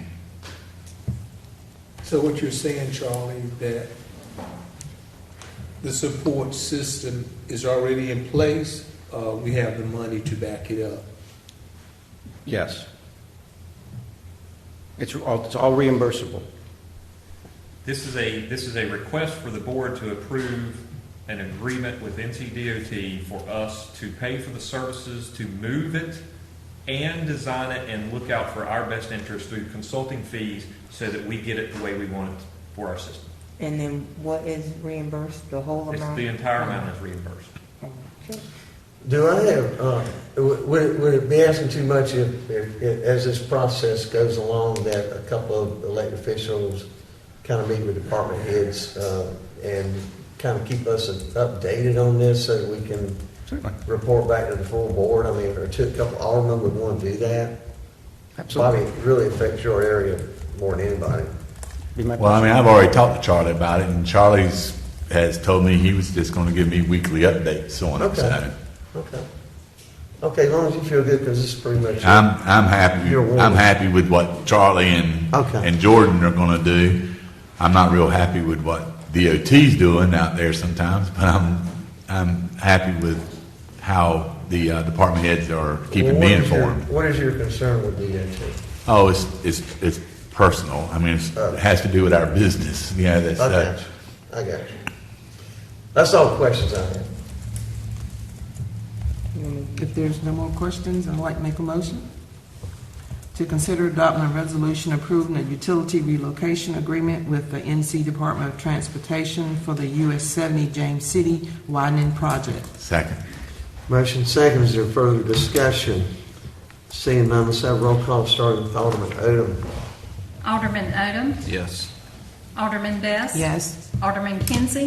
Yes. Mayor Outlaw. Yes. Alderman Astor. Yes. Alderwoman Harris. Yes. Alderman Bingle. Yes. Motion carries. Item number 15. Thank you, Mayor. Item number 15 is a resolution authorizing the city manager to execute a contract with Pintail Oil Field Services for the Quarry 1 and Quarry 2 Hurricane Florence drainage ditch project.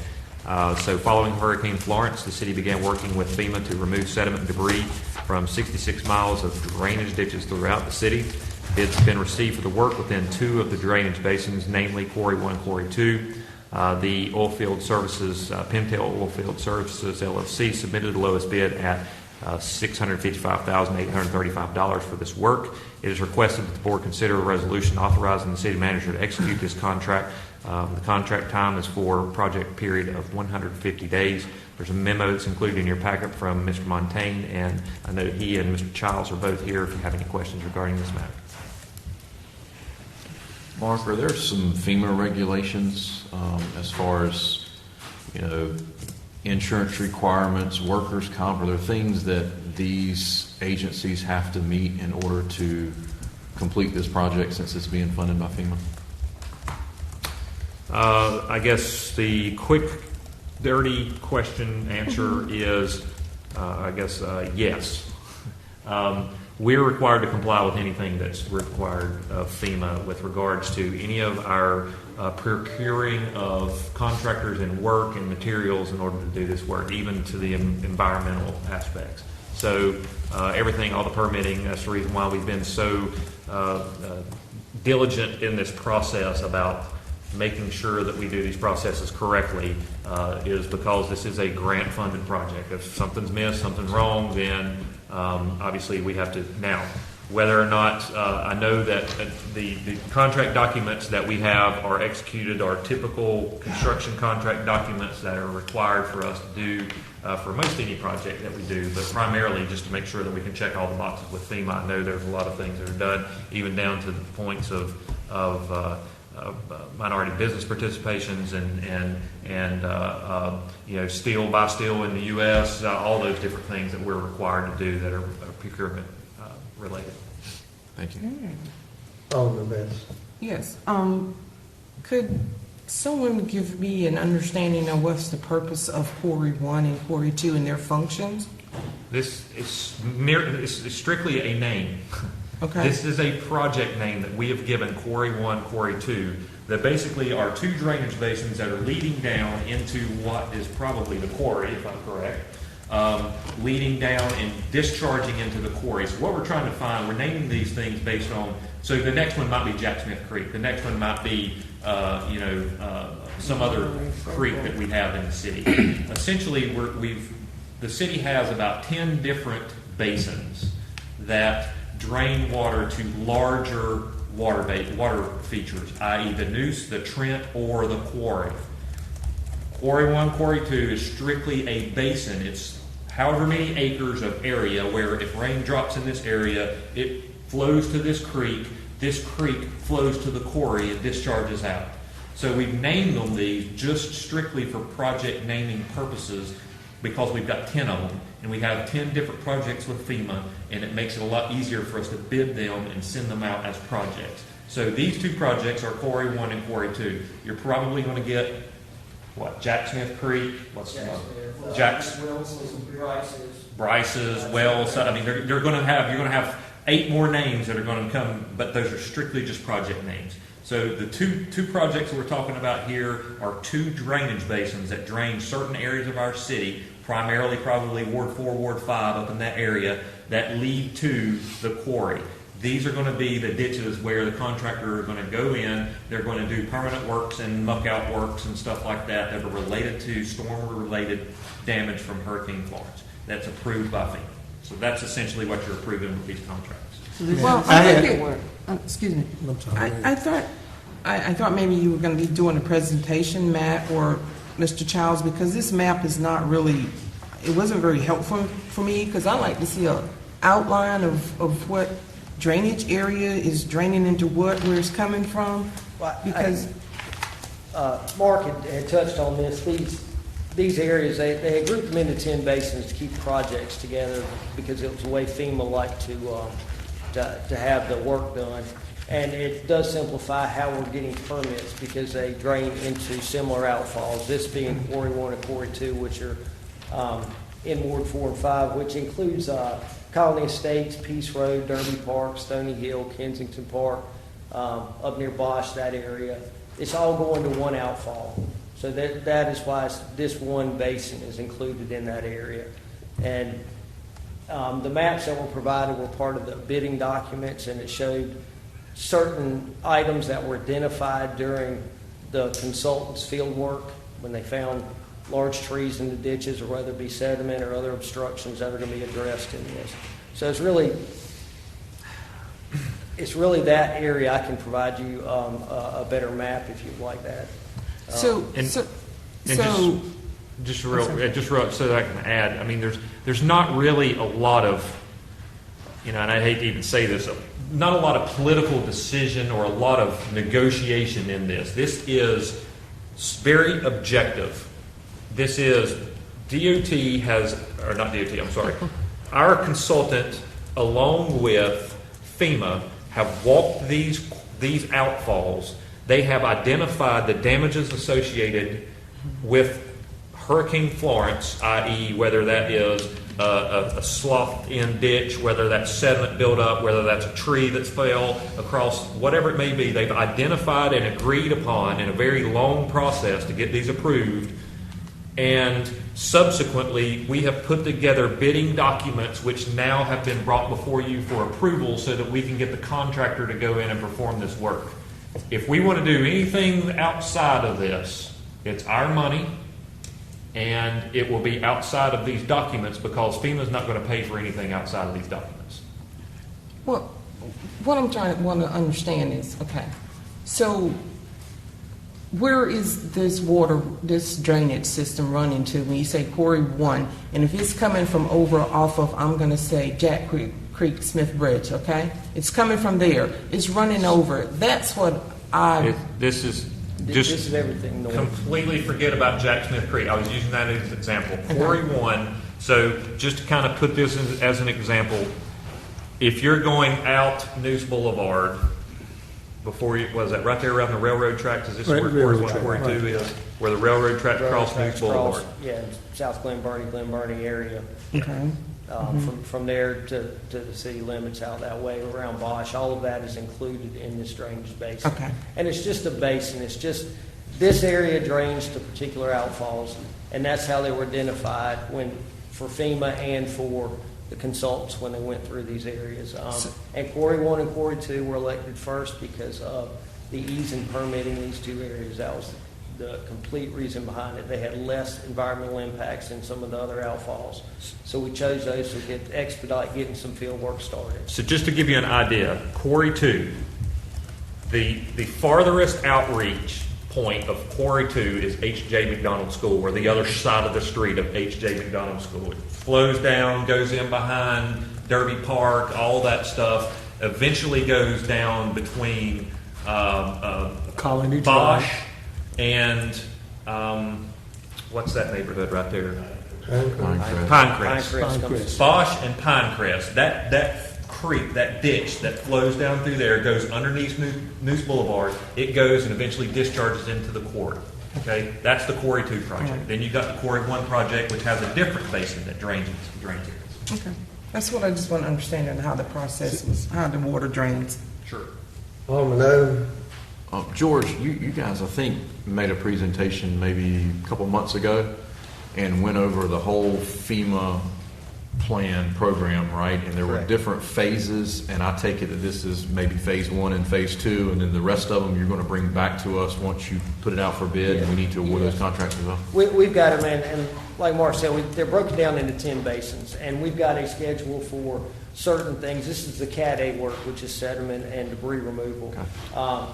And they're working on the Cat D. We have bid 2 particular Cat D projects that were seemed a little more urgent than others, so they were pulled out. One being a Water Street ditch that needed some shoring up, and then we had the Trent Road where Red Robin ties in, that ditch beside Maggie Costanza's office. And we have a lift station there, I believe, right on that corner too. So those were 2, and then the Trent Village, we're going to be opening bids this Friday. Thank you. Each of all of those, to answer your question, but yes. So there's certain criteria that have to be met for each one of those projects. So we're a little further along on these because, like I said, these are the low-hanging fruit. We could go ahead and get them through the process, knock them out, make sure that we're doing the process correctly the way FEMA wants them, and then we start getting into these biggies. And we start submitting them. Oh, no, if I could just add to that, each week on the weekly report, I've actually got a chart on there that lists all 23 projects, and it tells you exactly where we are with each project, when they're going to be bid out, when the bids are going to be open. So that chart gives you a good understanding right now of where we are with every one of those projects. Awesome. Thank you. Alderman This is- Kinsey, go ahead. So what's before us tonight is Quarry 1 and Quarry 2, which is Ward 4 and Ward 5. The way the water comes across the highway to go into the quarry to go on out to the river. So it's pretty fixing the basin.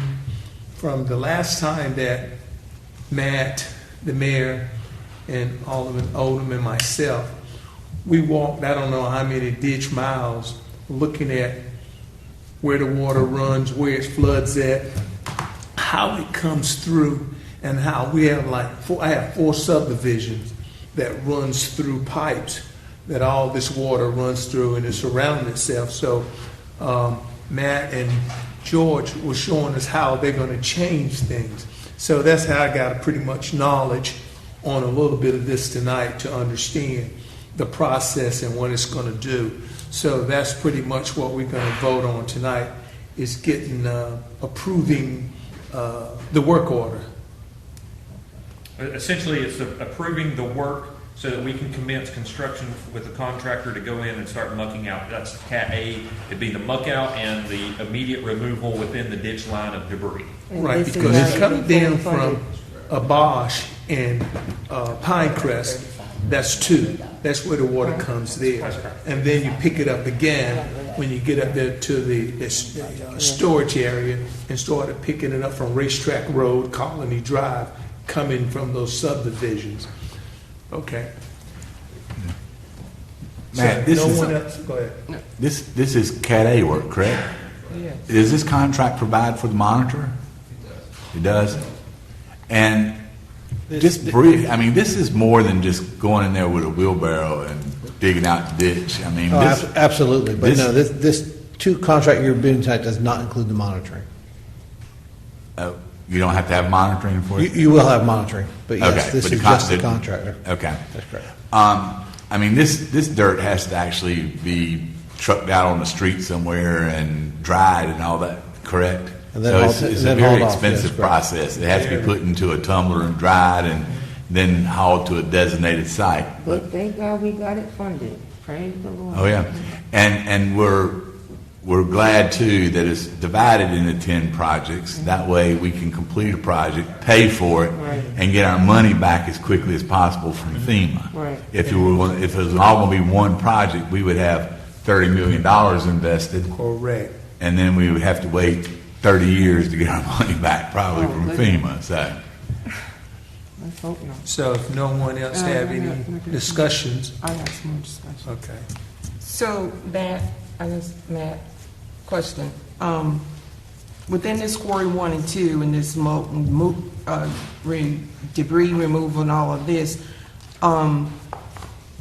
this will include within these 2 projects here, will it include the railroad track area, North Hills Drive, that The, ditch line? It does, is that all that time to?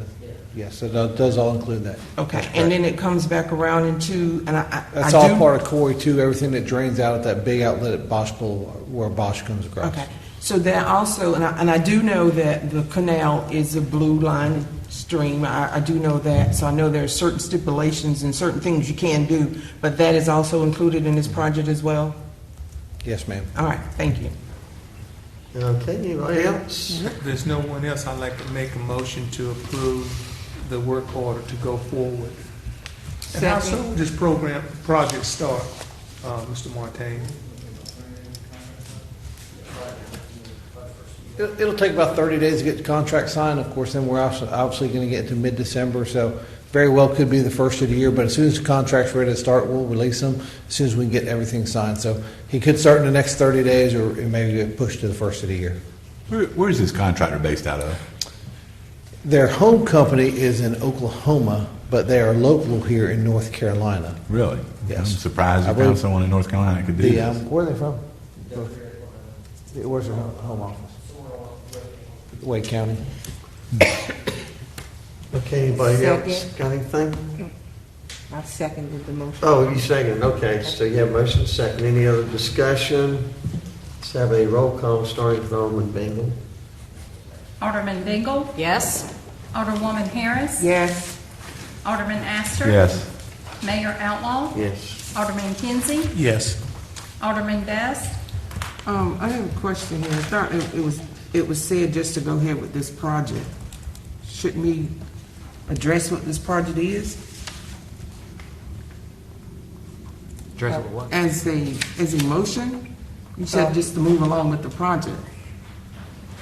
Shouldn't we say Madam consider? Clerk, just clarify the motion and we'll clean it up if I we need guess I to. interpreted and understood what he meant. It was to adopt the resolution to authorize the city manager to execute a contract with Pintail Oilfield Services for the Quarry 1 and 2 Hurricane Florence Drainage Ditch Project. And Alderman, Yes. Alderman Harris. Alderman Best? Yes. Yeah, okay. Alderman Odham. Yes. Okay, motion carries. Item number 16. Thank you, Mayor. Item number 16 is a discussion of a school resource officer that is requested for us to consider at Creekside Elementary School. The Craven County Board of Education has approved $49,500 for an additional school resource officer at Creekside Elementary School. In addition to the school duties, SRO would provide crime prevention education and be available to supplement staffing west of James City, improving police coverage during Highway 70 construction. To accommodate this request, the police department would fill the position with a MPO and would need to hire one additional police officer.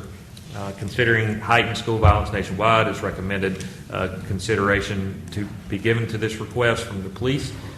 If the board desires to provide the additional SRO, a resolution approving a contract with the Board of Education would be presented at a future meeting to the board for approval.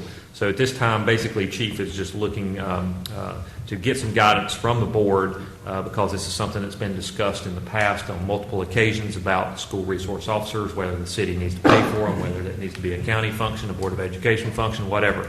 But essentially, the Board of Education is interested in putting another school resource officer. It's in a school that's within the city limits, which is Creekside Elementary School, which has been our practice typically to put one of our city officers in there. So before we bring this contract to you for approval, we wanted to discuss with the board what your desire is for us regarding this. And Chief Summers is here as well. If we have, if you Go ahead, Alderman Harris. Kinsey had his hand up. Go ahead, sir. I'm waiting till the chief come up Yes. to the podium.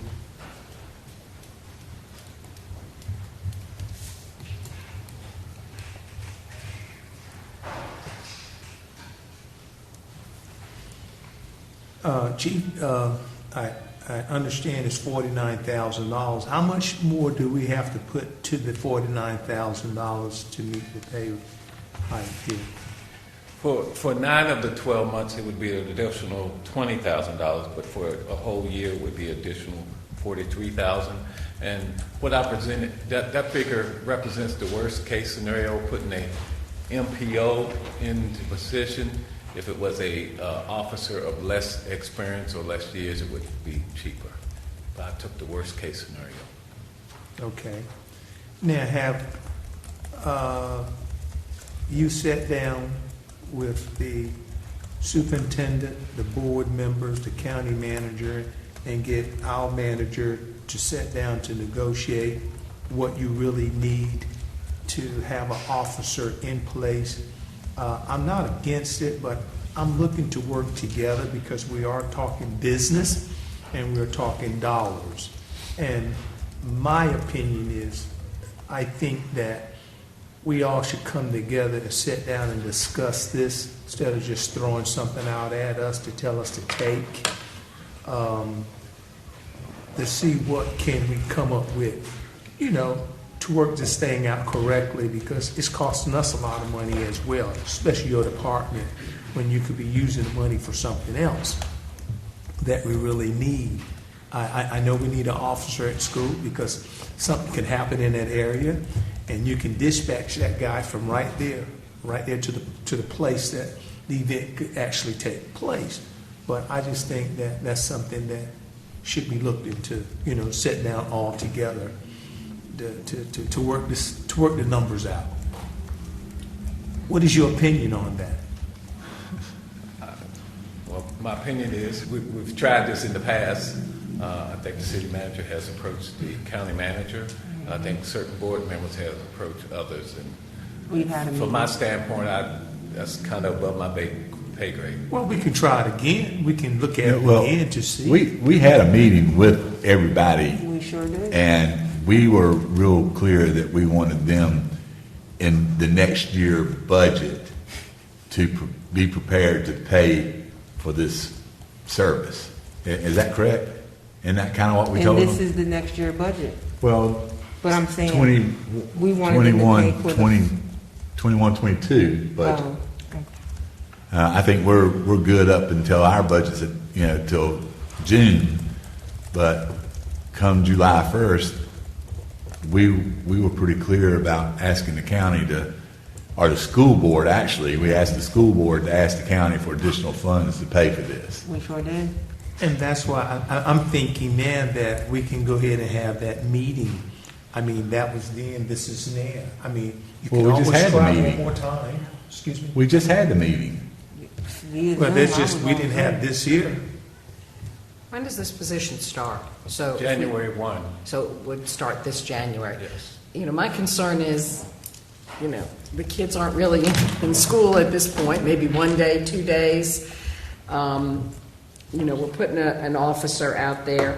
One of the questions they asked, Chief, can we actually dispatch if an officer is there doing SRO duties and there's some emergency, can they be dispatched? Can they leave the school? That to me is the benefit of having it. Yes, if there's They can. They're allowed to leave If the the schools. officer, if the assigned officer is on a call in that area, and an emergency happens, and that officer needs a backup, obviously that officer's going to leave the school and go help. Or if there's some emergency somewhere in that area where we're having difficulty getting to, we can certainly call that officer, and he can certainly go handle it. Yes. One of the To me, other that's the things benefit. I would like for you to research, and maybe we could work on this, I would really like a census of that school. I'd like to know how many children go there are actually City of New Bern residents, because at Creekside, that takes in James City, a lot of the other areas. So are we paying for an officer from that school, maybe if only 10% are actually City of New Bern residents, that covers maybe Taberna, Carolina Colors, some of those areas that don't necessarily have children. I'd just be curious what the census is of actual city residents, because if we're putting our city funds, what is that going towards? So I would be curious if we could have a census. That's the exact reason why it's supposed to be a county function. Well, that's why I'd like to see a census. That's every school. New Bern High School has probably just as many kids from outside of the city limits and inside the city limits. All schools are like that. Yeah. That's the reason why I think state law says it's supposed to be a county function. I'd like to see those numbers, though. Quick question, so we need to, if we approve this, cover the difference depending on the officer that is put in there, and then you're also asking for an additional officer? Right. The additional officer will be the person, will take the place of the person who's assigned to the school. Do you already have the funds in your budget for that salary, or is that something we need to adjust? I might can cover it with vacancy funds. I'm not really sure on how it was prorated to my budget in terms of. I think what Chief is requesting, just so we're very clear here, he's going to take an existing MPO, correct me if I'm wrong, and roll them into the school resource officer, because most likely you don't want a brand new, right out of the BLET program officer and put them into a school resource type situation. So you put an MPO position. So that person is going to go into the MPO position. This money is going to help supplement their salary. So there will be a difference of a gap. Right now, we're already paying for that MPO officer. And so what he's saying is what would have been the MPO guy out in the field, now he's in a school, so we need to replace that with a police officer. Police officers typically are paid less than MPO, master police officers. So at that point, there would be some kind of difference of whatever that number is. And I don't know, did you run quickly those numbers? I don't know. What's your typical police officer? He's about 30-some thousand plus benefits. Right. It's 30-some thousand. Actually, I did it from the MPO salary, and again, the difference was 43 from the MPO salary. So that's okay. Alderman Odham. Thank you, Mayor. Alderman Kinsey and Alderman Best and myself, I think, had this first initial meeting with the county commissioners probably 2 years ago, when I think they had made a request to add an SRO officer. I think we had the same conversation, the same concerns were expressed. We had that meeting with county commissioners, and they said, well, you need to talk to the county board of education. They're the ones that request the funds from the county. So then Alderman Astor and Alderwoman Harris and myself had a meeting with the Board of Education, and they told us, well, we don't have any money, it all comes from the county. So there was a little bit of finger pointing back and forth. At the end of the day, the way I view this is, Chief, you're saying that it costs us about $21,000 that city taxpayers are supplementing the SRO program at each school. And this grant, correct me if I'm wrong, is higher than what we get typically for other SROs. Correct. So if we use, what is that other SRO number amount? Is it? The other SRO number is 39,000. This is 49,000. Okay, so there's $10,000 worth of difference. So let's just say if we use an average of $40,000 difference. How many SROs do we have in the city of New Bern right now? We have 6. So 6 times, so basically $250,000. So to me, the question that this board has to ask ourselves is the intel and the value of having a city of New Bern police officer as an SRO in the school worth $250,000 every year, because that's what we're supplementing. If we don't do it, Craven County Sheriff's Department is going to do it, and Craven County is going to have to come up with this difference in the $21,000 or $30,000, whichever number you use.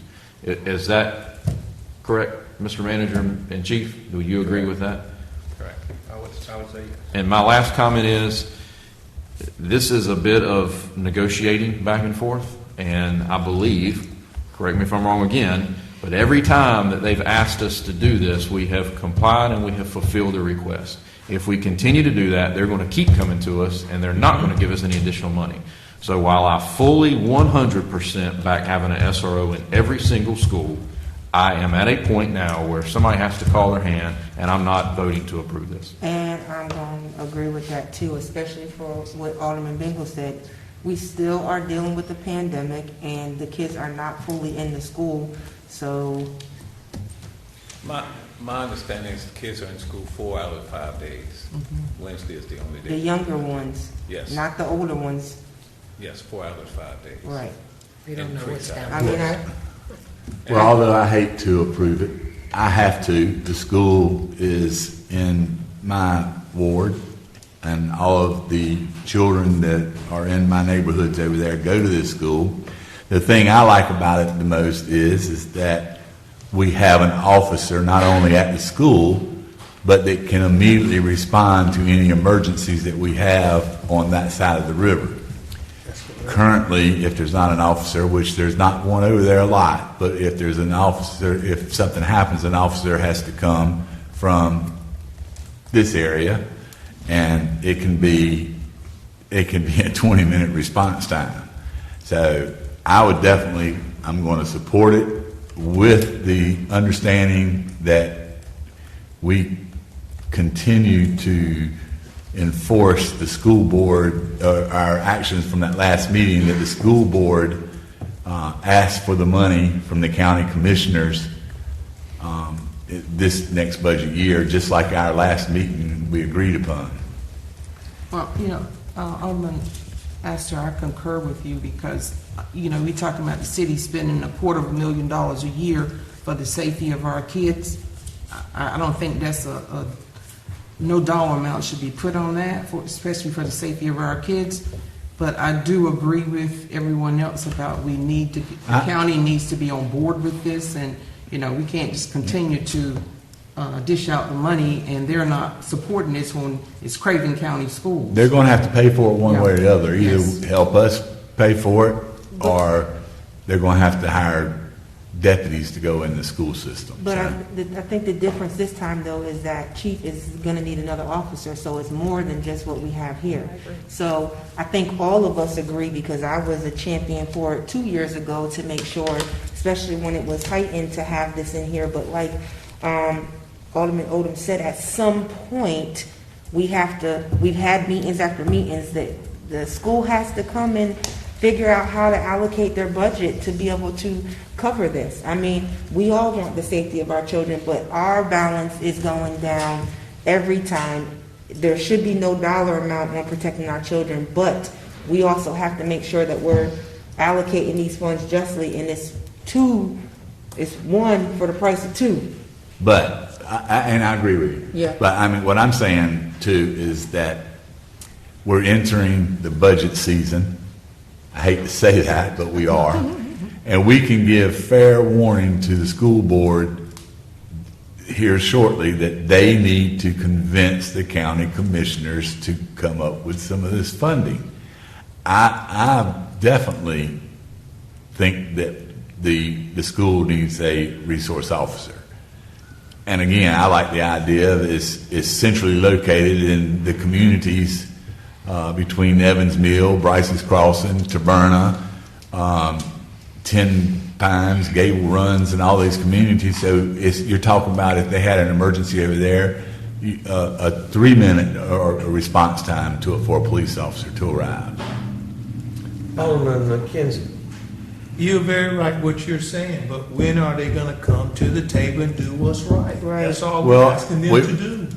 Listen, we can tell them they have to do it effective July 1st, or we just don't put any money in our budget to do it next year. That's coming up real soon. Even if you start with this one, this will be January 1st to go to January 1st. Alderman Odham. It would be different When if it we didn't met start with them, till what did July. we say? Just if I could make two comments. Alderman Astor, I probably, if I was in your position, I would be making the very same argument. The fact that it's separate over there helps with our response time, and maybe at the end game of this is we decide as a board that not every school, just because it lies within our city limits, needs a City of New Bern officer. But maybe Creekside is one that does, because of the benefit that it brings from a transportation response time standpoint. But I just want to be clear, this to me, my comment has nothing to do with whether or not I care about the safety of kids in school. Amen. I think Alderwoman Harris and myself are probably the only two that have a child in the school system. Right. My point is that if we say no, they're going to fill this position, and the county is finally going to step up, and they're going to have to make up the difference in the cost. That's my only point with that. Correct. If you were to tell me that the county's not going to fill this, and we're only going to get an SRO, if the city steps up and do it, then I would change my vote, and I would vote yes. But I don't think that's going to be the case. I think the county's going to find a way to fund it. I agree. Has, Mark or Chief, We have enough time has to anyone go back. reached out to see if, to our representatives, to see if there's some type of grant funding or state funding that can accommodate this need? This is. This is what this is. But I'm saying on a city level, like, no? Okay. Like grant funding. That's what this is. No, like our grant writer can go out there and look for some type of resources. No, No, okay. I'm not aware of it. I have to, you know, because we want to keep moving, but I do have to support. agree with Alderman Odham.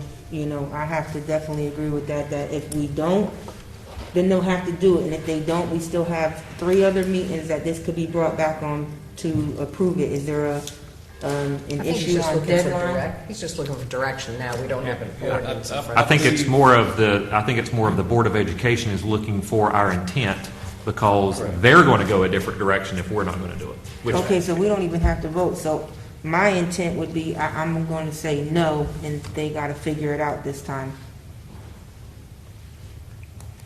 I agree. You know, I support my 2 fellow aldermen. I have a kid in school with myself, and the thing that it is, we have to do what is right, the right thing.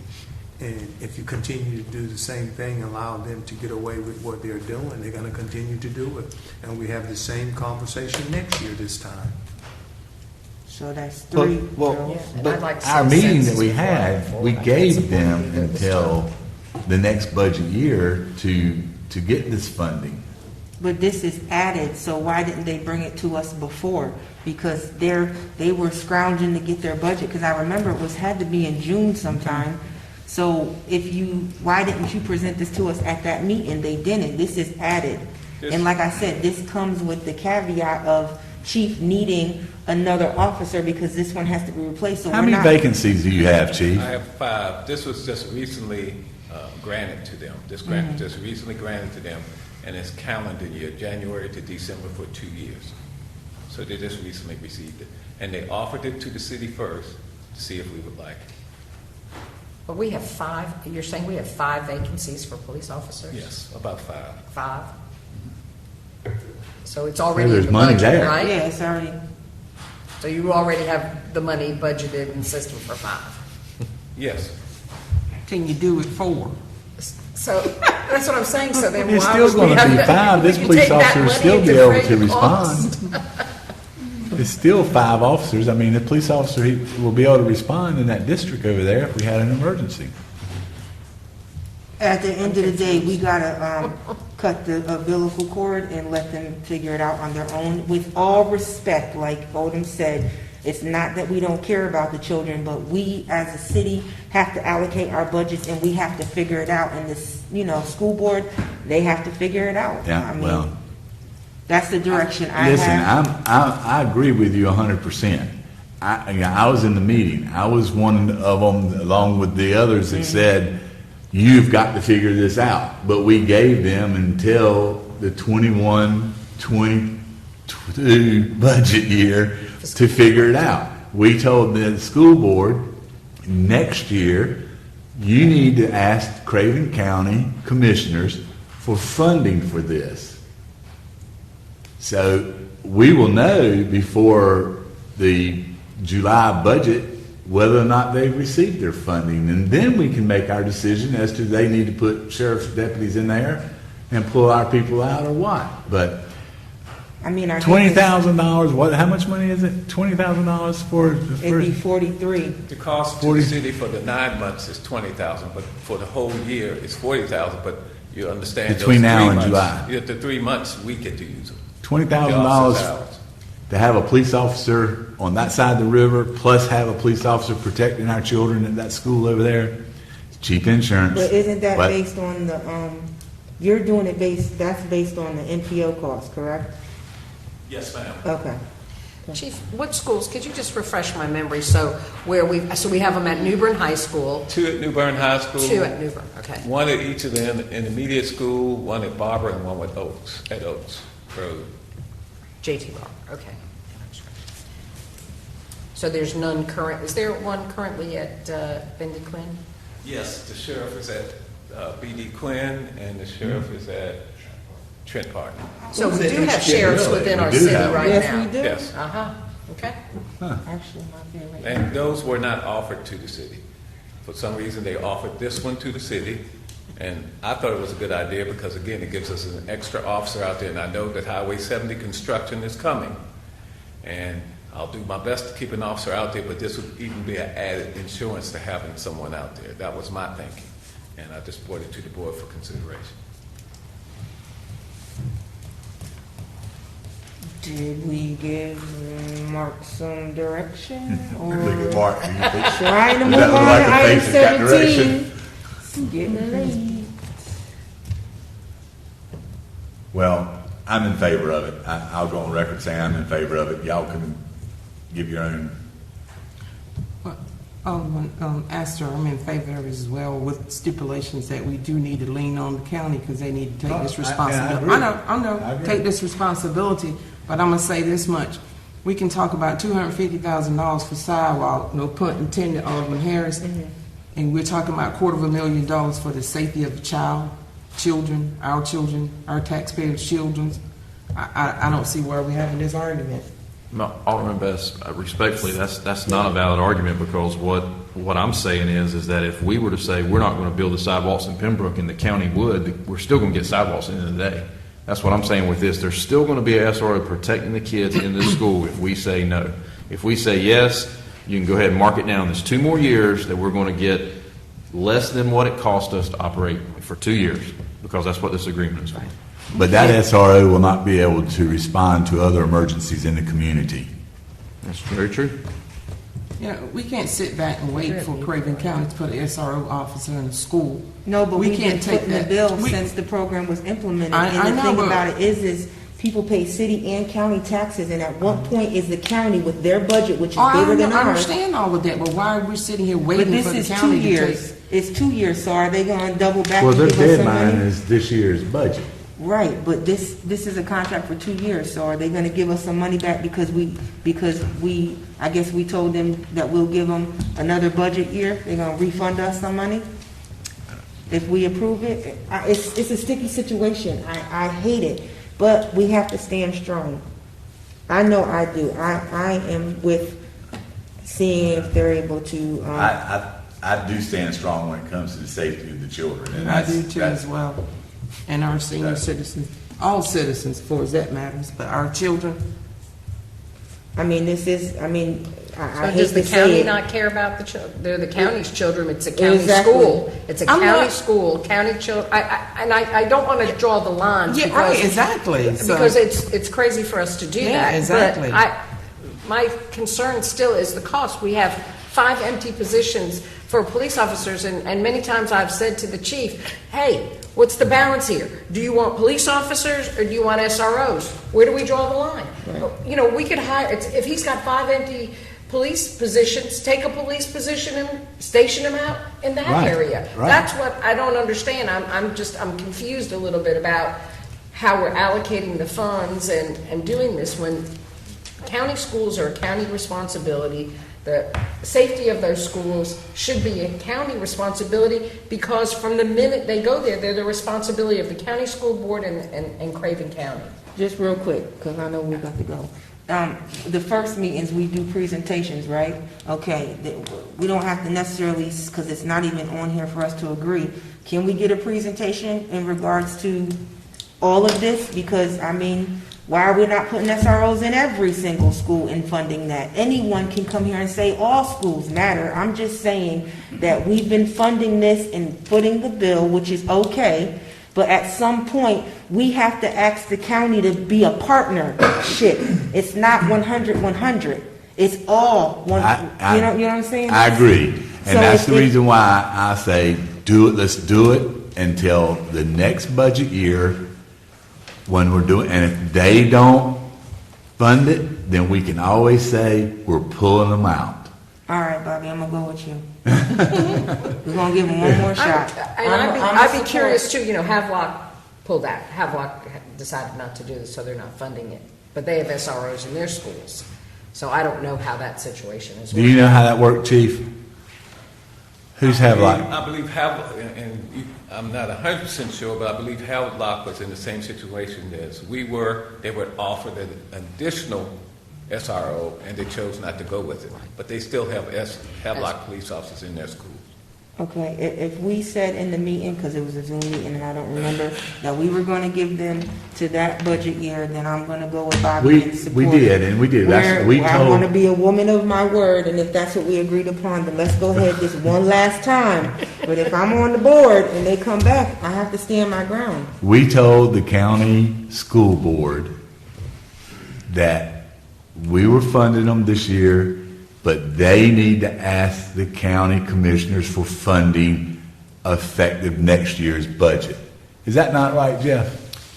It is, but the issue is going to be is if they ask and they're told no, and then they Then- come back to this board and we say, all right, we're done at this date, we're finished. Are we all going to sit up here and now say we're taking 6, 7 SROs and you're going to leave the sheriff's department going to try to find 7 people to fill those vacancies? I think the board has to make a decision. Do we or do we not feel like there's value in having City of New Bern police officers in the schools? Yes or no? If there is, then we need to figure out what that value is. If there's not, then we need to talk to the sheriff's department and the school board and the county board and let them know that we need to start a phased-in approach and let the county sheriff's department take the whole program over. That's my take. I think that is a step-by-step process. If I may offer my opinion, as you know, I feel that it's very valuable to have city police officers in the school for a number of reasons. Things happen at the school bus stop, things happen in the home that come out in the school that we can somewhat head off. If there's an active shooting situation, New Bern Police will be the first officers to respond. We train together, we know what to do, we know how to react together. How to react in the proper protocol, the familiarity that the SROs have with the kids when kids are lost, when there's crime in the neighborhood, such as vehicle B&Es or any type of crimes, fights between kids. First person we call is the SRO. Hey, do you know a kid that's go by the name of Bullwinkle or whatever his name is? You know, nicknames that they have. And right away, the SRO knows where he lives. I'm not saying that the sheriff's department can't do it, but they wouldn't be able to do it from the standpoint of, because they don't work in the city, so they don't know the families in the city. So that's where the disconnect will be. We know the families in the cities, we also know the kids in the city, and we have an opportunity to connect with both. And I know that that's an important part of community policing, Chief, and I know that's what you stand for is community policing. One question, if we move forward with this, would we have to have a budget appropriation to appropriate additional funds? Because the only way I would probably agree to move forward with this if we just use the funds in the budget and not appropriate additional funds. Because if we have 5 openings, there's enough money there to pay at least for the next 6 months until we get to the new budget year. Right. And that's what I would rather do than take money out of the general fund to appropriate in there. Just so I can throw this out here, Okay. more than likely, I'm just going to throw it out here, more than likely we would be able to absorb what the cost is for this remainder of the fiscal year. But coming up the next year, we would budget an increase to accommodate for this in the police department. So, Well, that's what I because thought he's we were got 5 discussing. vacancies, so I probably could. And we if I don't want may, to be the By dead horse. then, we'll know. Yeah. And if By I then, may, we'll know what the county's going to do. and if I may, because I'm retired in January, it's going to be a big savings. And we don't want to keep beating a dead horse, so can we give some direction and what we want to do? You got my vote, I'm in favor. Do we have 4 in favor? Is that in favor, Alderman Bingle, just to get to the next step? Yeah, if we can keep the money within the budget. Okay. What did you hope to have accomplished tonight under discussion? I Did think you want that's 4 action yeses. tonight? Essentially, I would like for 4 of the board of the 7 You got members 4. to tell me, Mark, bring this before you, bring this agreement before us at the next board meeting, and it would be before you at the November 1st meeting in November. Mark, can you bring this before us on November 10th, please? I'll go along with that. Okay, we Yeah, have more me, than so There enough. you go. Thank you. All right. Mark, meanwhile, do you think it would be to our advantage if we notified the chairman of the school board saying, just a reminder, you need to budget for your school resource officers next year? I am happy to send such message. Awesome. You If the think? board would like for me to do so. I think it should go to the chairman of the Board of Education And the and the commissioner. chairman of the County Board of Commissioners. I will draft the letter and allow y'all to have an opportunity to review it, and we'll send it out. Thank you. Can I actually physically sign it? Oh, any more discussion on that item? Mm-mm. Let's go to item number Let me beat that one 17. good. Thank you, Mayor. Item number 17 is ordinance to amend Article 6, stopping, standing, and parking of Chapter 70 for off-street parking. As you recall, at our October 13th, 2020 meeting, Alderman Bingle announced the Brown Pelican has requested to implement outdoor seating in the rear of their facility by utilizing a city-owned parking lot with leased spaces. So to facilitate this request, an ordinance amendment is needed to permit the city manager to authorize the use of city-leased parking lots for such purposes or a public purpose. The red line version that's before you tonight highlights the language that will be added in Chapter 70 to facilitate this change, should the board be wishing to move forward with this. We're happy to answer any questions. Scott's here and myself, and we'll be happy to help you out. Okay, board have any questions? Mayor, I'd like to then make a motion to adopt an ordinance to amend Article 6, stopping, standing, and parking of Chapter 70 for off-street parking. Second. Motion and second. Is there discussion? Seeing none, let's have a roll call starting with Alderman Odham. Alderman Odham. Yes.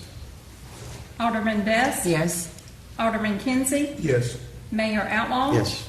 Alderman Astor. Yes. Alderwoman Harris. Yes. Alderman Bingle. Yes. Motion carries. Item number 18. Thank you, Mayor. Item number 18 is budget ordinance amendment for the COVID-19 nonprofit grant. As you recall, at our last meeting, the board established a COVID-19 nonprofit grant program to assist eligible nonprofits within the city limits.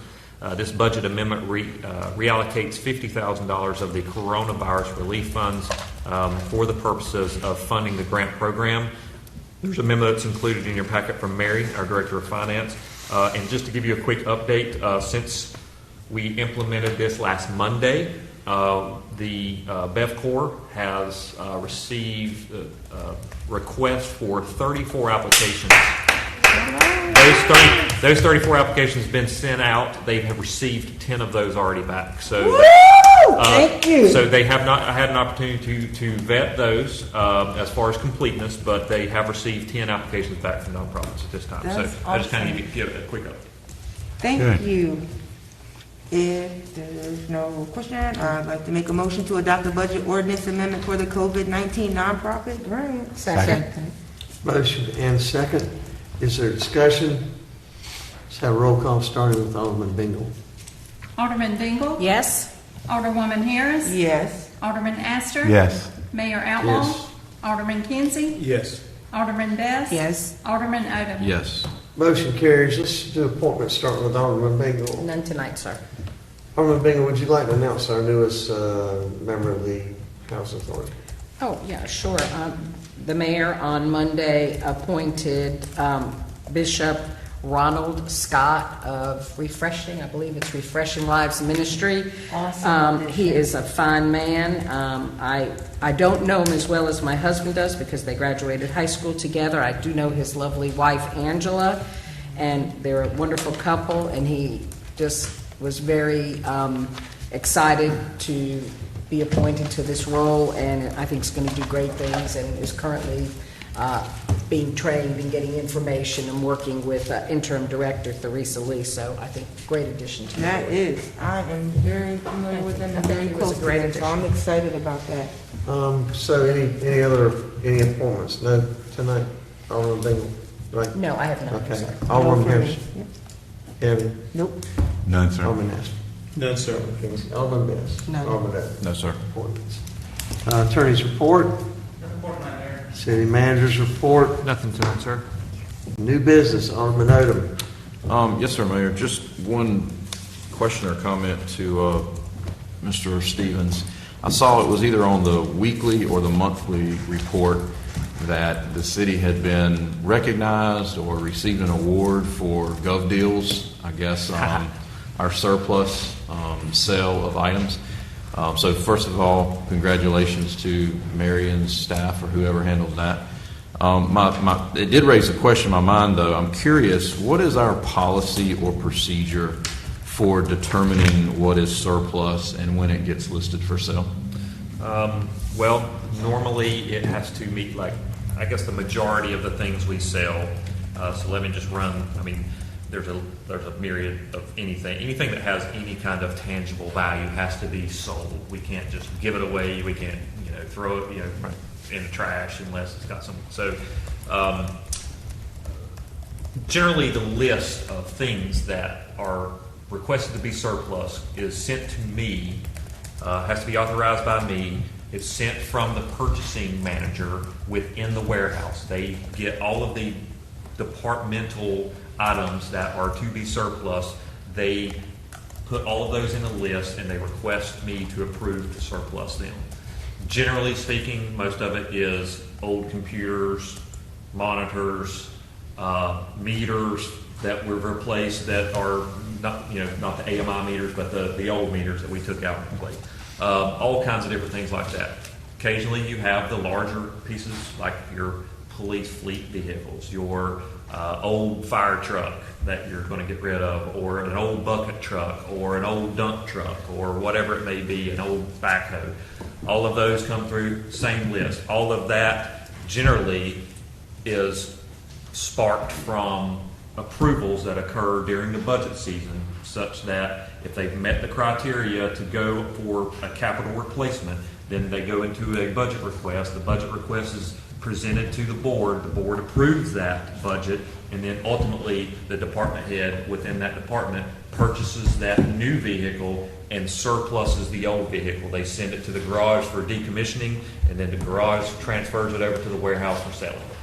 That generally is what happens, and what has been happening is now, instead of things sitting in a yard, sitting in a whatever place, we are trying to be much more efficient in getting those assets to the warehouse so that they can be sold and surplus. And to your point, and what you mentioned, and I wish Mary was here so that we could recognize her, but her and Lori Colon, who is the purchasing warehouse manager, have done a brilliant job of getting that stuff and trying to get it out of here as quickly as possible. And to the extent that GovBills recognized them, I think they were the number 4 or 5 or something it was across the state of North Carolina as far as revenue or revenue sold, I guess, or monies that assets that were sold as far as a dollar figure over the past year. And what was that dollar number? I wish I could tell you off the top of my head. I really don't have it in front of me, but it was. When does finance send you that list of items, or is it each department head? No. You're talking about the surplus list? Yeah, the surplus list for your approval. Purchasing manager sends me the surplus list occasionally, month to month. It might be every a month or 2 month pass. Is there a value associated? A present Generally value? not at that time, because it has to go to GovDeals, and then it becomes an auction process to the highest bidder. I would like to make the request that the board be made aware of that list whenever you receive it going forward, if nobody objects to that. I'm fine with that. Thank you. Is That's all, that you, Mayor. Lori, in the audience? Thank you so very much for that. Yeah. Different Lori, 2 Loris. Oh, that's not the Lori. No, this is Lori Mulligan of accounting, and there's a Lori Colon of purchasing and warehousing, but they both right underneath Mary. Okay, Alderman Bass. Not at this time. I'll wait. Okay, Alderman Kinsey. Yes, I've been called and told that we're having a big problem on Racetrack Road, and I talked with a couple of the aldermen tonight about the same issue, that they were receiving calls about a stoplight, and I think they called you as well. And that's something that I would like to get with the board to take a look at and get the chief and the public works director to look into about traffic, putting a light up there. Everybody good with that? Can I ask a question real quick? Intersection, Racetrack Road and what? There's a bunch Neuse of Boulevard. intersections. Neuse Boulevard. Neuse Boulevard. Okay. And I would take it a step further to see if we just could go ahead and prepare a resolution the people that I've talked to and sent it to DOT, the people I've talked to said the same thing, that concrete trucks and school buses and even cars will not go that direction and try to make a left turn. That's the reason why all the traffic's going through Elizabeth Avenue. Okay, you need anything else on that? So is that the board wants me to send Yes, yes, prepare please. a resolution of support to send a letter to NCDOT for? Yes, sir. Yes. Well, I mean, I think we want to get the information back from the police department, the number of traffic accidents, and the public works director. I mean, we would like a professional review of this by staff, and then maybe report back to us at the next meeting. But I think, from what I'm hearing, there's a lot of concern about that intersection. We have a traffic study. Jeff has it in his department. There's a recent traffic study that was done because that intersection is there's an outside consultant and engineer that's looking at realigning that. I mean, sure, if we want to send a resolution in support of a stoplight, but I can pretty much tell you that my conversations with DOT, they're not going to put a stoplight there. The plan for Noose Boulevard, the grand plan is from the 43 connector intersection all the way down to where the new roundabout's going to be, where the Taco Bell is. They're looking to add a turn lane pretty much all the way. I can tell you that cost was very, very high. I don't know if it's going to get done in my lifetime or not, but that's the grand plan. And putting a stoplight there may be a temporary solution. I don't know how DOT feels about doing something like that, knowing that there's a study underway to do something different, but it won't hurt us to send it by no means. I'm fine with that. Okay, well, let's give the manager some direction. What we're going to do is... I make a motion that we can't make a motion to do business. I would like to see him just go ahead and prepare a resolution for the next meeting, knowing that most of the vehicles that travel down that road will not turn left because of the traffic problems, and it just puts all that much more traffic on Elizabeth Avenue to the traffic light, or either through the Colony Estates community. I agree. Were you good? No. Do you agree? On this Oh, item? do I agree? Oh, yeah, yes. That's about four. Sorry. I'm good with it. We're good with it. Skipped over everybody. Okay, what else you got, sir? Alderman That's Kidd. it, sir. Would like to mention on a new business. I'm getting a lot of calls about the Moose River fish kill. And there's a lot of information out there, and I would just encourage staff on our public PEG channel to, as much as we can, make the public aware. There's a lot of information there and problem sources and et cetera.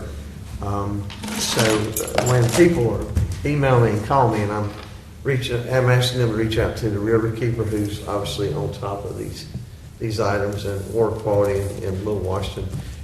So it is quite a problem, and I just want everybody to be aware of it. And again, Mr. Stevens, as much information as we can process and make public on our PEG channel would probably be a good idea. It's been about, I believe it was 15 years ago when we had the issue, and they were coming up, and it seems that, I don't know what we changed or what we did, and I don't know if this is just cyclical, but we haven't seen anything like that in about 15 plus years.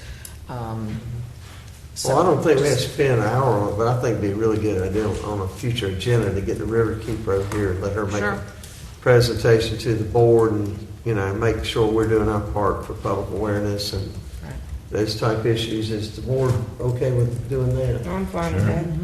Okay, that's all I have. Alderman Astor. Nothing tonight, sir. Alderwoman Harris. Yes, so just a couple of comments. So we received a letter from the White House that Craven County is considered a county of concern in regards to COVID cases. This is not political, this is nonpartisan. I just want to make sure that we continue to encourage our citizens to do the 3 W's, make sure you're wearing a mask and washing your hands. Over the past 14 days, we've had over 300 cases. And currently, right now, we have community leaders that have served these communities for decades in the hospital fighting this disease. With that said, I'm excited to say that me and Alderman Best have partnered together with North Carolina Health and Human Services to distribute over 3,000 masks, over 2,000 gloves, over 2,000 hand sanitizer, and we're also going to be providing candy. This is open to everybody. It is going to be on October 31st from 10 to 12 at the Park on Broad. If you're not familiar, the Park on Broad is behind Master Cuts Barbershop. I think that's the name of it, that open space. It is private property, but we will be passing out that. So if you have kids and they want to dress up, we are following CDC guidelines. We will be wearing masks and gloves. We are not open the candy bag, pass the candy out, that's it. But please come and get this free PPE so that you can continue to stop the spread of COVID. And then also, I'm not sure who brought this, but thank you for the breast cancer stuff. I am doing much better, and I appreciate everybody on the board, their well wishes, their prayers. I have a long road ahead of me. This is not my first surgery, but I'm getting there. But I do appreciate everybody, and everybody that's watching that has been there to support me, and that's all I have to say. Well, we're glad to have you back in your seat. It's been kind of lonely. I couldn't see Bobby over there, so it's been nice to have you back in your seat. Yes. So I just want to piggyback off of the event that's coming up for October 31st. Yes. We'll also have the Craven County Health Department will be, we have material there in relations to COVID-19 information on for the children and family members. So there will be information there that we'll provide along with the PPE.